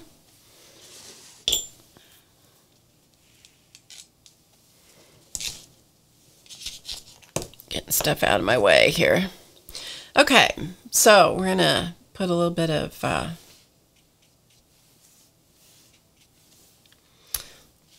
see what this moss green looks like. It looks like a real browny green.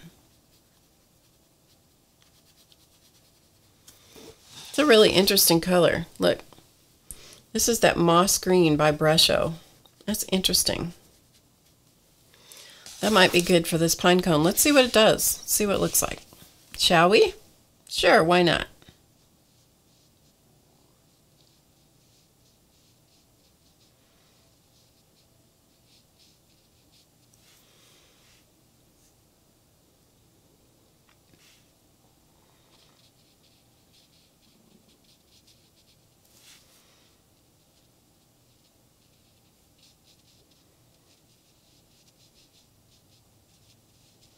You can see some of the green tones in it as it dries a little bit. You can see them actually better on the camera than they look greener on the camera. That's interesting than they do in real life. It looks much more brown in real life, as we say.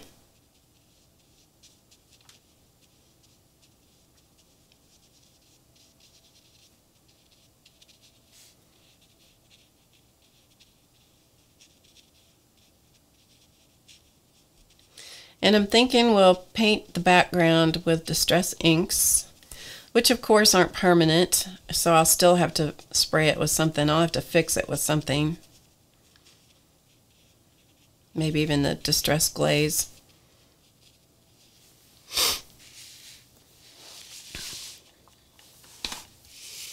So there's our little pine cone babe down there. Gonna add a little bit of the sepia here and there to darken it just a little bit.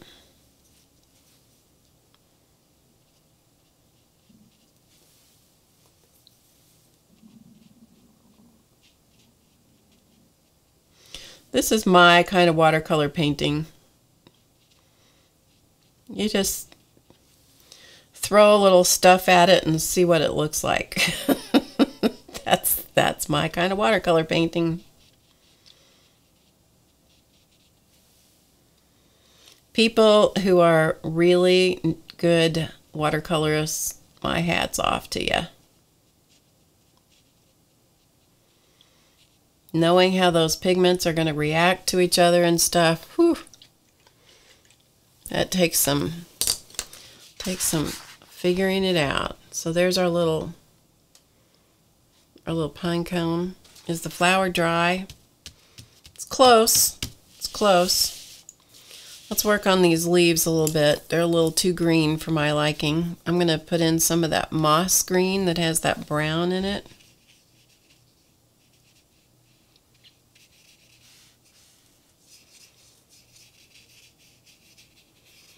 Tone these down just a smidge.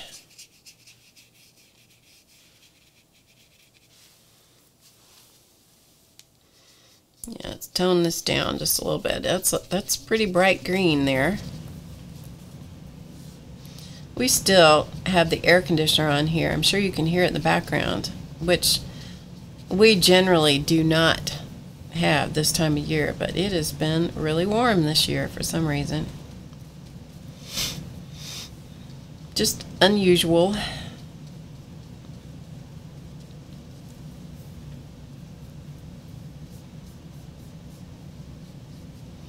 Okay, so that kind of tones that down a little bit so you can see the leaves have a little less brilliance in their greenness. Yeah, I'm not a watercolor person. I'll play with them, but it's not my, it's not what you would call my forte. Don't let me forget the drawing for the cards, okay, you guys? Don't let me forget that.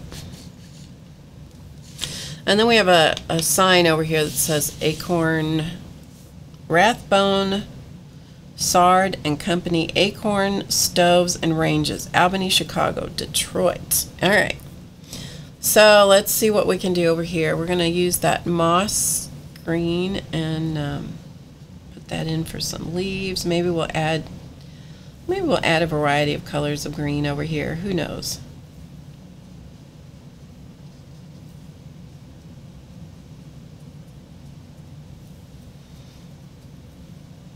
I know Shannon Green has done some stuff with these mixed media papers in the past. I've seen some of the things she's done with them, but I don't remember right offhand what she did. So, Shannon, if you're still around, you can tell us what you did with these papers.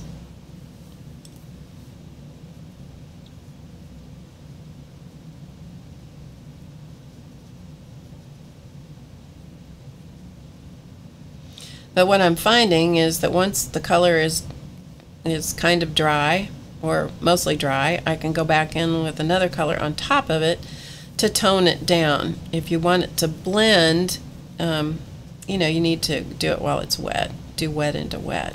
So that's probably one of those, yeah, duh, Barb moments by you guys, but since it's my first time playing around with it, I'm learning as I do it, just to see what things want to do, you know?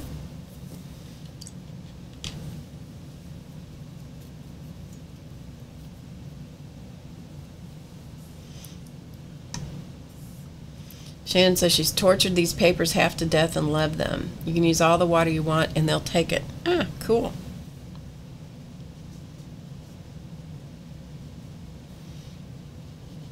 Shannon, what did you do with the papers after you threw all the stuff at them? Did you make something from them, or did you just enjoy the process of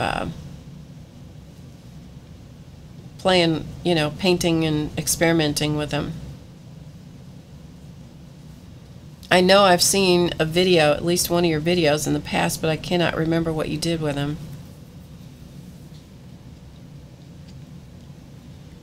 Elegant writers on them, elegant writer pens. Oh, that's neat. Hello, Andrea, or Andrea. I don't remember which it is. Okay, let's put something on the acorns here.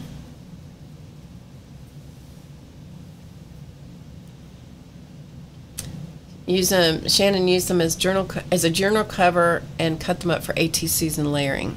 Yeah, I was thinking about cutting it up to do something with.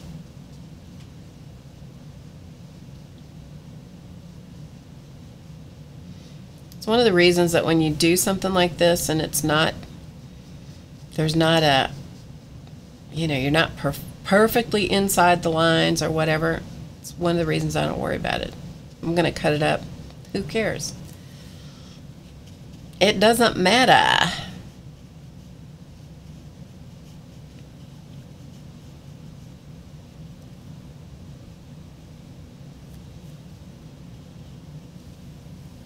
Second way up.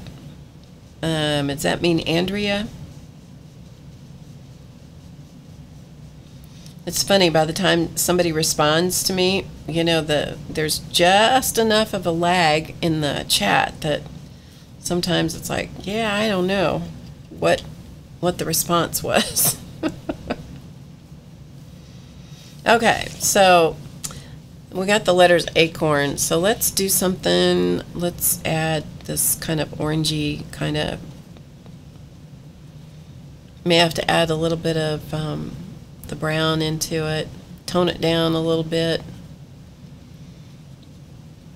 These colors are really bright.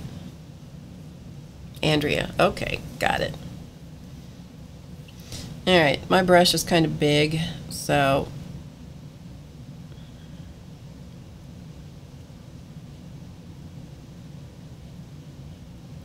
Shannon, when are you going to stream again?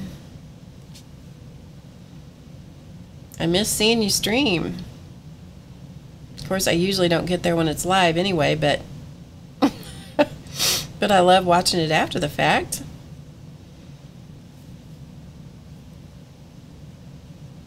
There's another guy on online that I wanted to tell you about. Many of you may know who he is. His name is James Burke, and he does YouTube videos.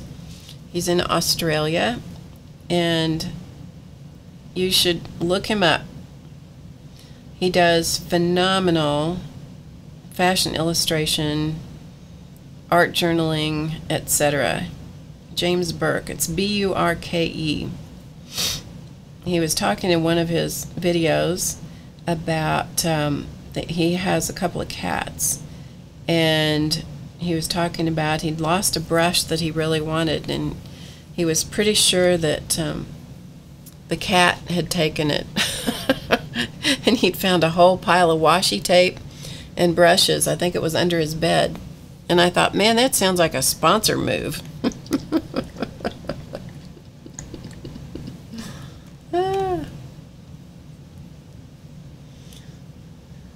Hello, Krista.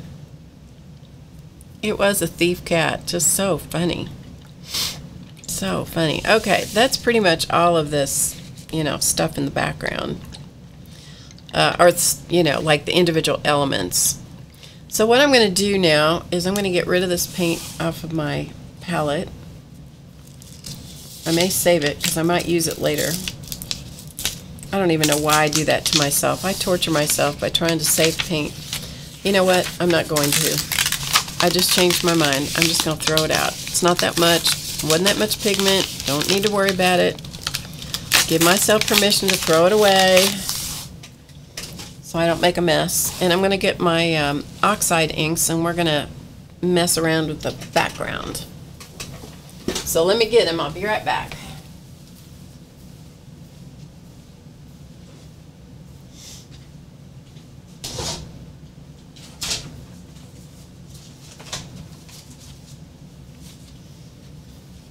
Okay, so I got Oxide inks. I put them in a container, like a basket, like this.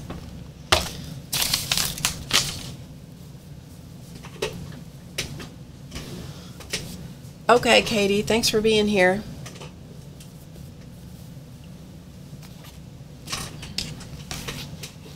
Jan Terry has a Xander cat that's a supply thief. It's funny what they do. Okay, so I'm going to let you guys choose. How's that? Those of you that know the colors, that you're familiar with the colors of Oxide ink, let me know what you think we should play with the background around the sunflower. What do you think we should use? Let's see what the chat has to say. Hey, Rosemary Morris, we were talking about you. Were your ears burning? I bet they were, because we were talking about you, trying to send people to telling people about your Etsy shop and yours and Shannon's workshop and so forth. Hey, Xandra, good to see you. Xandra votes for spiced marmalade. Let's see, do I have that color? Oh, you guys are all over the place. We're going from spiced marmalade to peeled paint to blue to picked raspberry, pumpkin spice. There isn't pumpkin spice in the Oxides. Rosemary thought it was a hot flash. No, it was us. It was us making your ears burn. It was us making your ears burn. Shannon says it was a hot flash. Nope, I don't think so. I think Shannon's giving you the business. All right, let's see what I can find in my little baggie of. I've got them separated into 2 bags here because I thought it might help keep them from wanting to dry out on me, which I don't know that they will, but you know, it made me feel better.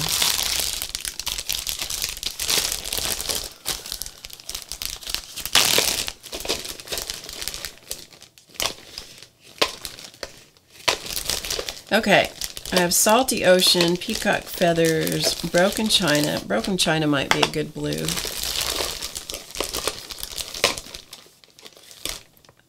We have Spiced Marmalade.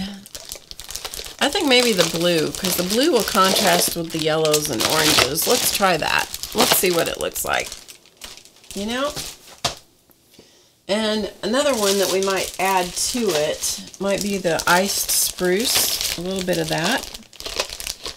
Let's see if I can find my Iced Spruce here. You see, I don't have an ink organizer like some of my friends.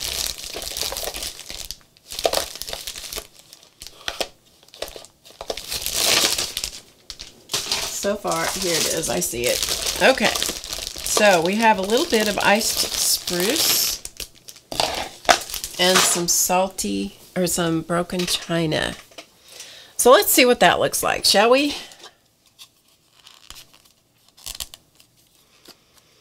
May is being told she's Mary again. Poor May. And what I'm doing is I'm just smearing it on a palette like this. So that's Broken China.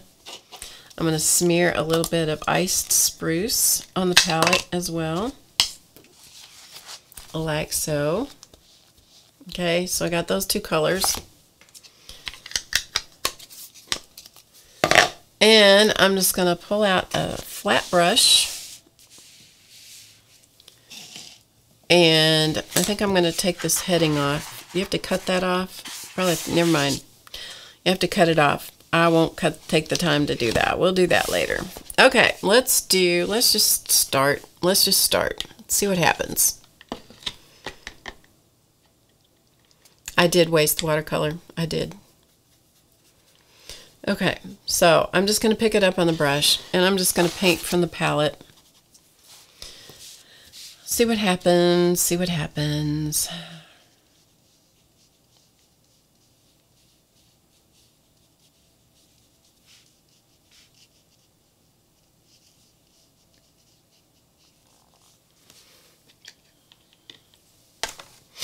Get a rag close by so I can kind of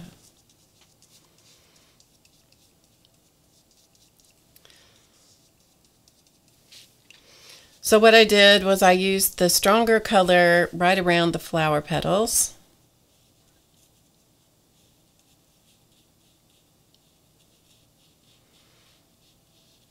Like so. I was going to show you some of Clausman's carvings. If Clausman's listening, maybe he'll come up and get them, and so I can show them to you. He's got several more carvings he did.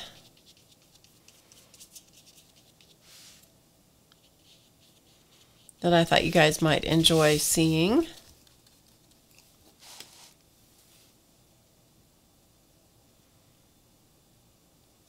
May's getting used to being merry. Well, you might as well be merry and bright.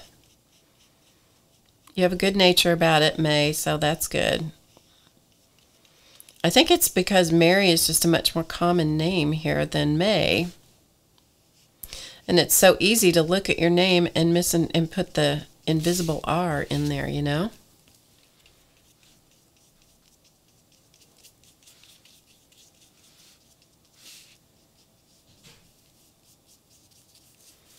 Clausman must have got the word. I just heard him go out in the garage. Okay, so we're going to put some ice spruce, which is gray, up here. It looks like burlap up here, so that probably should be more brown, but we're going to call it gray burlap because it doesn't really matter. You know what I mean?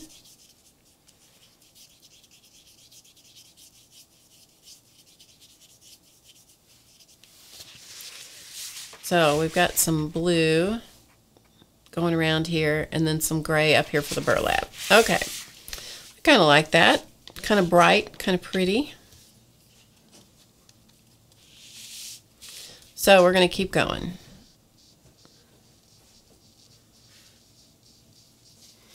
You must have heard me.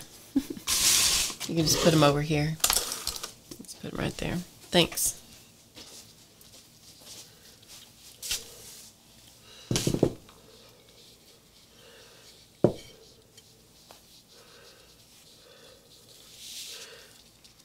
Thank you. You want the ones you painted? No, they've already seen those. Thanks. Thank you. Welcome.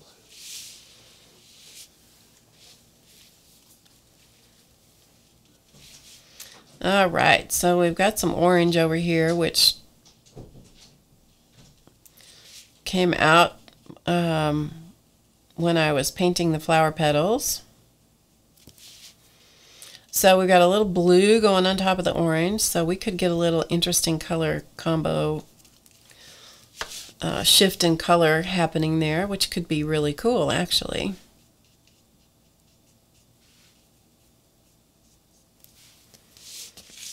All right.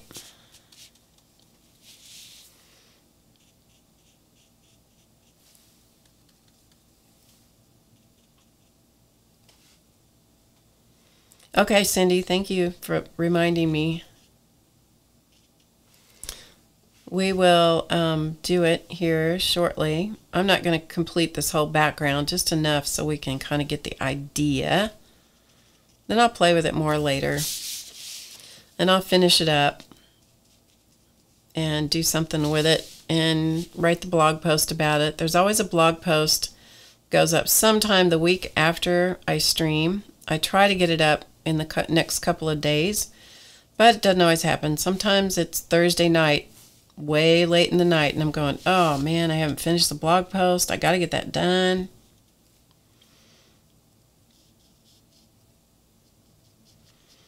But I try to get it done earlier in the week for you guys.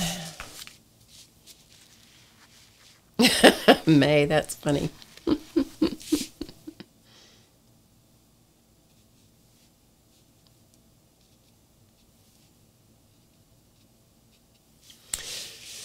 Okay, let's do a little bit more of this, and then we'll stop and we'll take a look at some Santa Clauses, and we'll have a drawing for some cards from last week.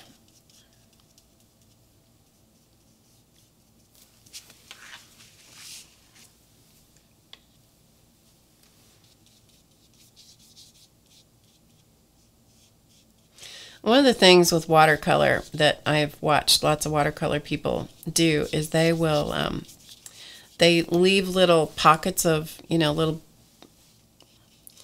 I think they're highlights. I think, I mean, I know they're doing it on purpose. Leave little bits of light, where the paper shows through.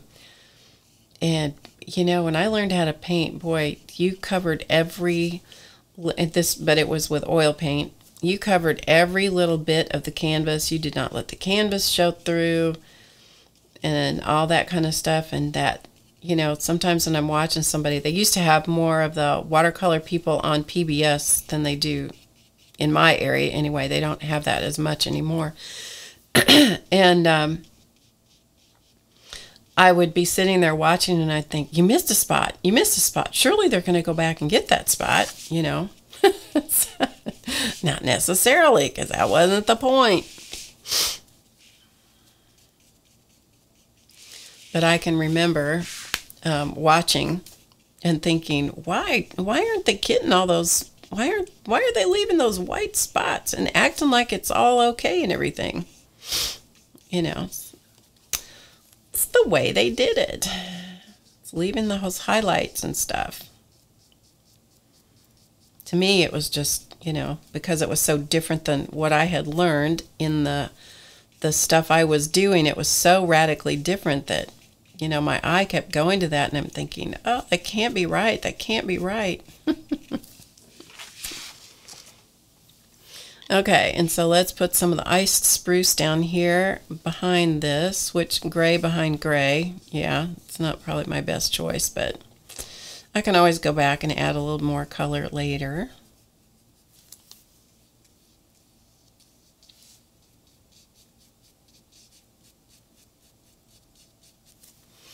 So this is the true, this is the craft version of watercolor painting here that I'm doing today.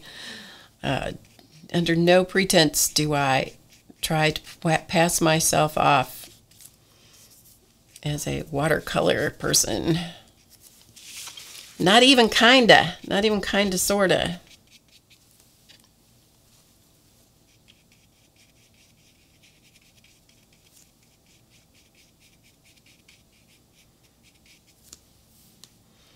Watercolor and I have a love-hate relationship going on. Sometimes we like each other a little bit, and sometimes we just can't stand each other. I know that probably none of you have that issue going on.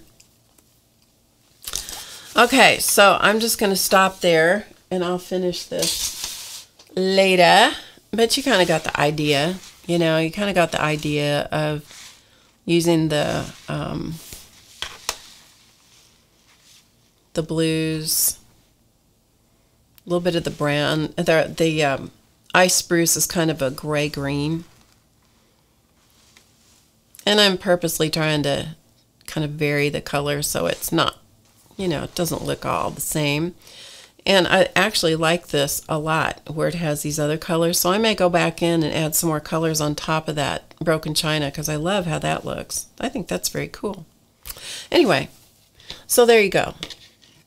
That is our experiment for today. I would call it fairly successful, actually. I don't think I screwed it up too badly. Given the way we started out today, I think it's not too bad. So, yeah, there you go. Okay. All right. So let me show you. I know the sunflower is beautiful. Isn't that sunflower cool? You can't go wrong when you start out with the paper looking like this to begin with. When the paper already has all this beautiful stuff going on, it's not but a hop, skip, and a jump to turn it into something that's pretty fun and cool. So anyway, now the chicken, or the rooster, I guess he's a rooster. I don't know. The name of this collection's Barn, or the name of this paper must be Barn. You know, he can be a lot of fun to paint too. Just have fun with him. The leaves on the back of this paper are absolutely stunning.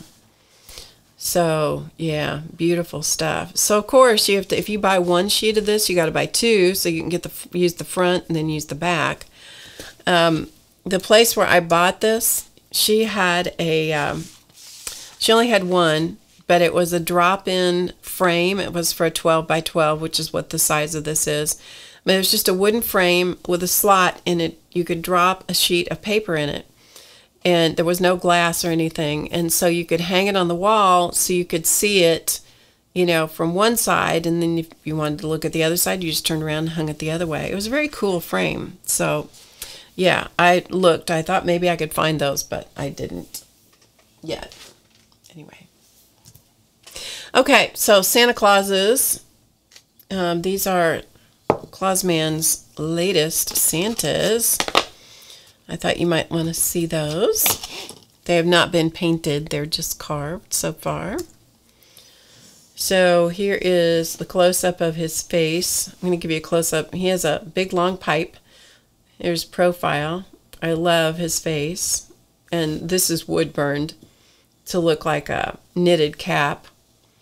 And so I'll paint that so the wood burning marks will go away. But anyway, you can see it. And he's got like a striped hat on. Ain't cute? And he's relaxing because his the sash to his robe is hanging off the back.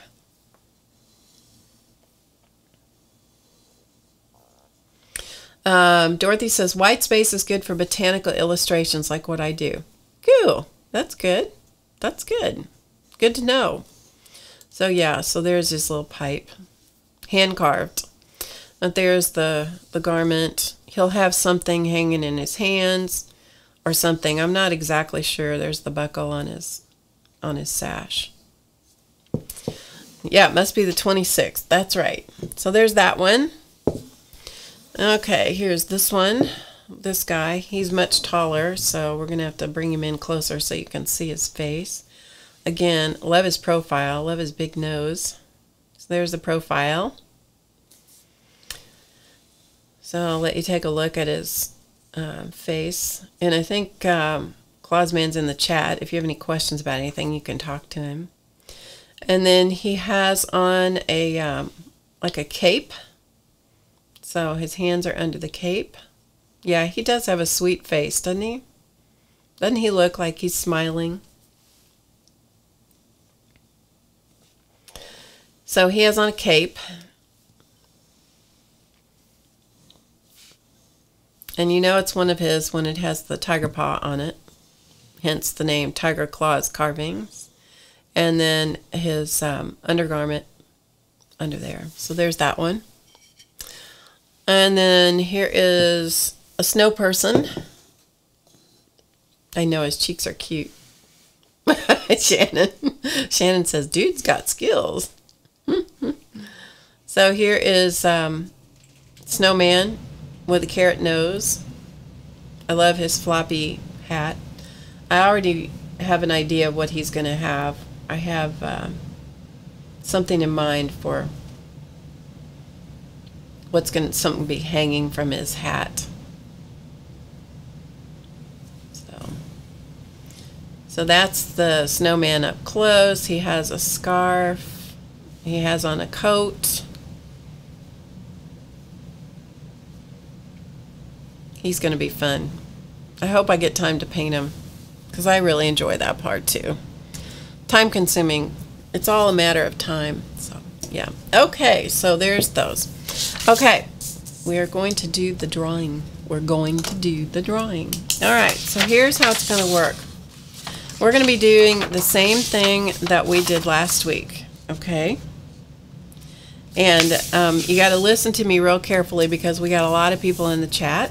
So listen to me real carefully. This is probably the only time that I get a little cranky about following the rules, and it's just because if we don't, it gets to be so complicated. All right.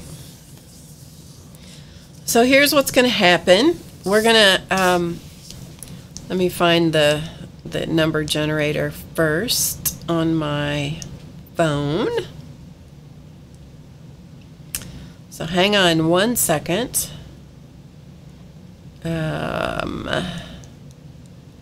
So those of you that aren't interested in this drawing, we are officially done today. So we will be bringing out the sponsors here in a little bit as soon as I can finally type in with my big fat fingers on my phone.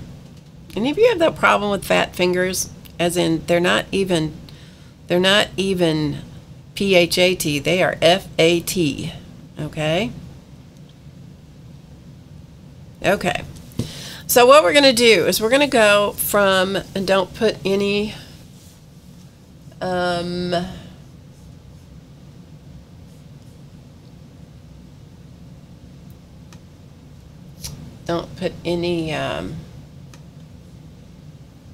numbers in yet.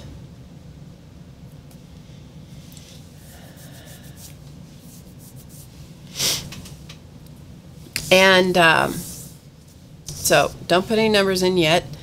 And so we're going to do from 1 to 100. So that's, be thinking of your number. Just put your number in your head. Okay? Just put your number in your head. And what we're going to do this, and we're going to do it 4 different times. So this is going to take a couple minutes to do this. All right?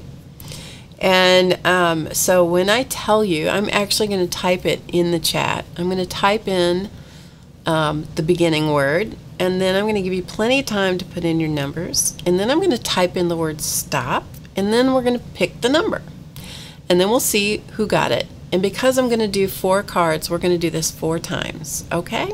All right. Here we go. So 1 to 100.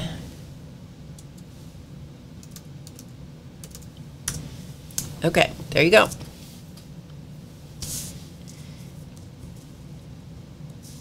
Put in your number.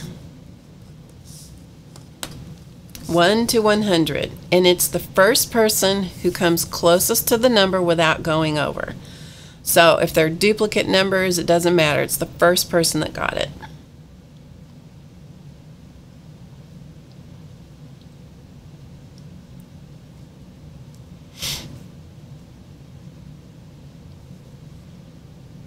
And it doesn't matter where you are in the world, I'll send it to you. It's a card, okay?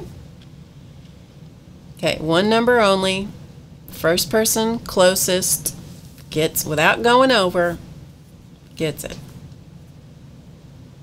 Yeah, it looks like Jimmy Durante. I think you're right, Debbie. Okay, I'm going to give you about 30 more seconds.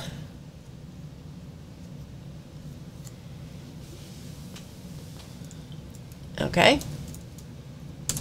Okay, when you see the word stop, everything below that doesn't count. Well, you'll go into the next drawing when we have it. Okay, here we go. So we're going to let the number thing do its business. So 1 to 100. The number is 57. Okay, 57 for the first one. So we're going to scroll back. So who came closest to 57 the first time? Okay, Becky had 53. Magdalena has 57.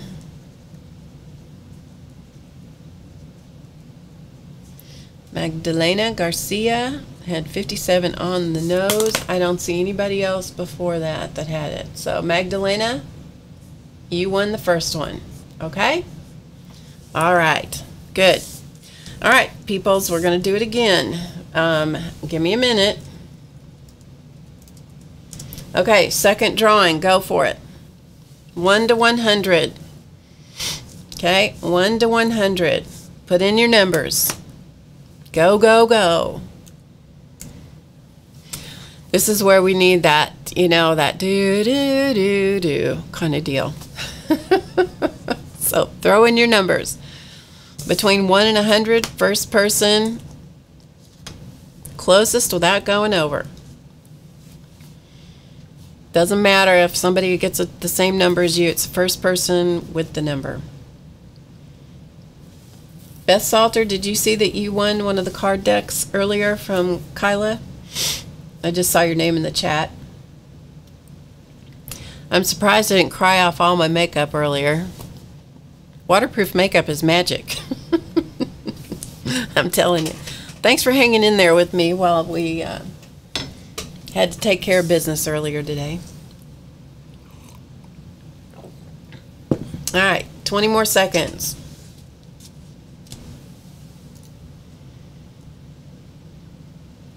Okay. Stop. All right, here we go again. You ready? Are you ready? All right, we're going to generate the number. I'm going to let you see it. Okay, here we go. 2. Can you believe it? 2. All right. Anybody have 1 or 2? I see Tara had a 1. Let's see.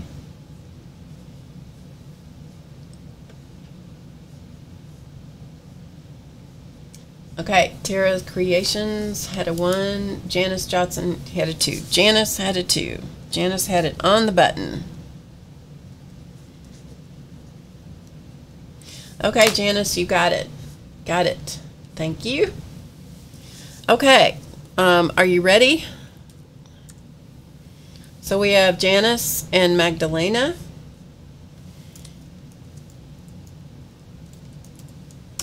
There we go. Go again.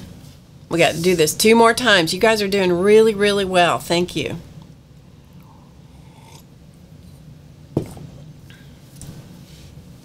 I know we could do this differently, but this was just the easiest way for me to do it today. I couldn't think. Hey, Rocky, I didn't know you were in the chat. Good to see you. Q, I showed your lovely gift earlier. Thank you. Your beautiful doll.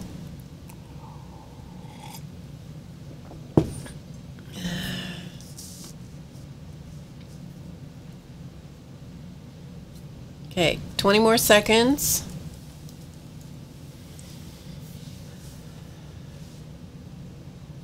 $27 and a half. Doesn't count, Cindy. Okay, stop. Here we go. We're going to generate again. All right, here we go. 18. Okay. Closest to 18 without going over. Jill Gallagher had it on the nose. Jill Gallagher, you got that one. Okay. You guys are doing great. All right. We have 1 more to do, you guys. 1 more. Okay. When you see go, go, go, that means you can do the do. That means you can put in your numbers. So this is the last drawing. 1 to 100.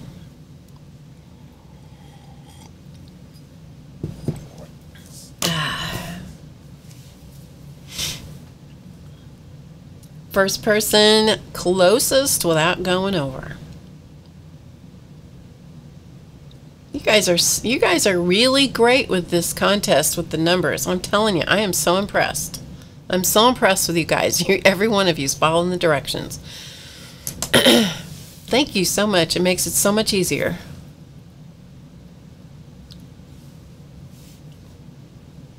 Okay, 20 more seconds.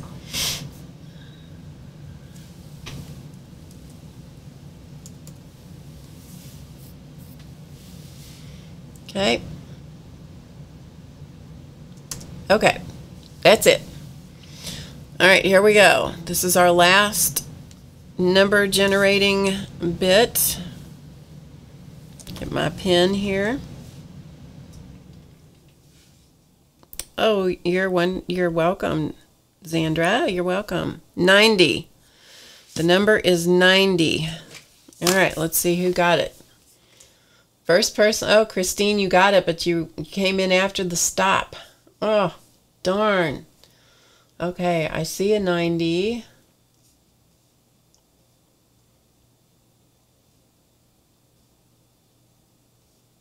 Where did I see that? Okay, let's go again.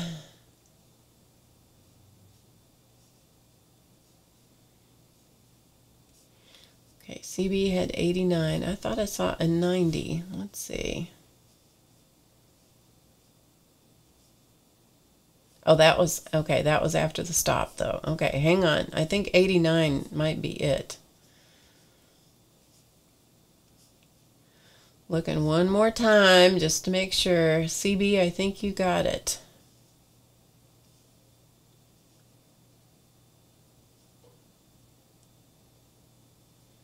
Yep, CB got it. Okay. So here's the deal, you guys. I may or may not have your address, but just to make sure that I have it, I need you guys to, yeah, but Christine came in after I had typed stop. So, yeah, sorry. Sorry. No, no, no, Barb. What? No, no, no. What? Tell me no, no, no. What's that about? She had it right at the stop.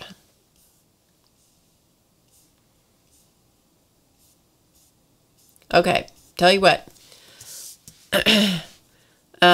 Christine, send me your address too. And CB. Okay? Send both CB and Christine both send me. I have an extra card, so I'm good. I do that on purpose in case this happens, so it's okay. So each of you that won, Magdalena, Janice, Jill Gallagher, CB, and Christine, go to HowToGetCreative.com. You'll see the support tab on the side. Click that and fill that out with your address. That way I know I have it, okay? That will be great. Thank you so much. So fill out the support tab and just put in it drawing, want a drawing, card, whatever, and put your full name and your full address, okay? All right, got it. All right, let me get the sponsors, and then we're going to call it a day. All right. So, yes, I always have a built-in safety net in case we have an issue. Sometimes we do. All right, sponsor time. He heard me. Yeah, you were at the door. You stinking cat. You stinking cat. As soon as I said sponsor time, I heard him jump off and hit the floor. That's funny. Yeah, sponsor time, sponsor time. Are you coming up for sponsor time too, Charlie boy? Are ya? All right, let's get... Does your face look pretty enough for the world today? Okay. I think you don't look too bad. There he goes. Okay. This is Charlie, or this is Chance, in case you've just come in and don't know. This is Chance. Charlie's on the floor coughing, as is often his... All right, you don't have to do that on the floor. Charlie's coughing, so he's just going to do his thing. He has allergies. Oh, anyway. Okay, it's really nice to spend time with you. Sorry we had a little hiccup earlier. I don't know how that will affect the recording and so forth, but, you know, it is what it is. It's a live broadcast, so sometimes we have hiccups. So this is Chance, and Charlie's on the floor, but Chance loves to be up here. He heard me say sponsor time. I heard him jump on the floor, and he was at the door waiting to come see you guys. He was waiting, yes, because he loves the world. He loves his moment in the spotlight. I don't know why. From the moment I put them up here on the table like this, they have both always loved it. And Charlie would be up here too, except he's on the floor hacking instead. Probably going to greet me with a hairball or something later. You know, that's what cats do. They like to do things like that. They like to share. Anyway, thanks for being here for this Friday broadcast. And I hope you guys do art journal. If you've not tried it, I hope that you will. And, you know, if you haven't signed up for the Brave Girls Club, if you enjoy receiving encouraging emails, I hope you do that as well. It's free, and they have lots of other interesting resources available as well. So anyway, okay, that is it. Thank you, everybody. Remember to get creative today, because you know it's easy. VIP members, your class is tomorrow. Look for your email. You should already have it. And I will see you guys next week. Bye for now.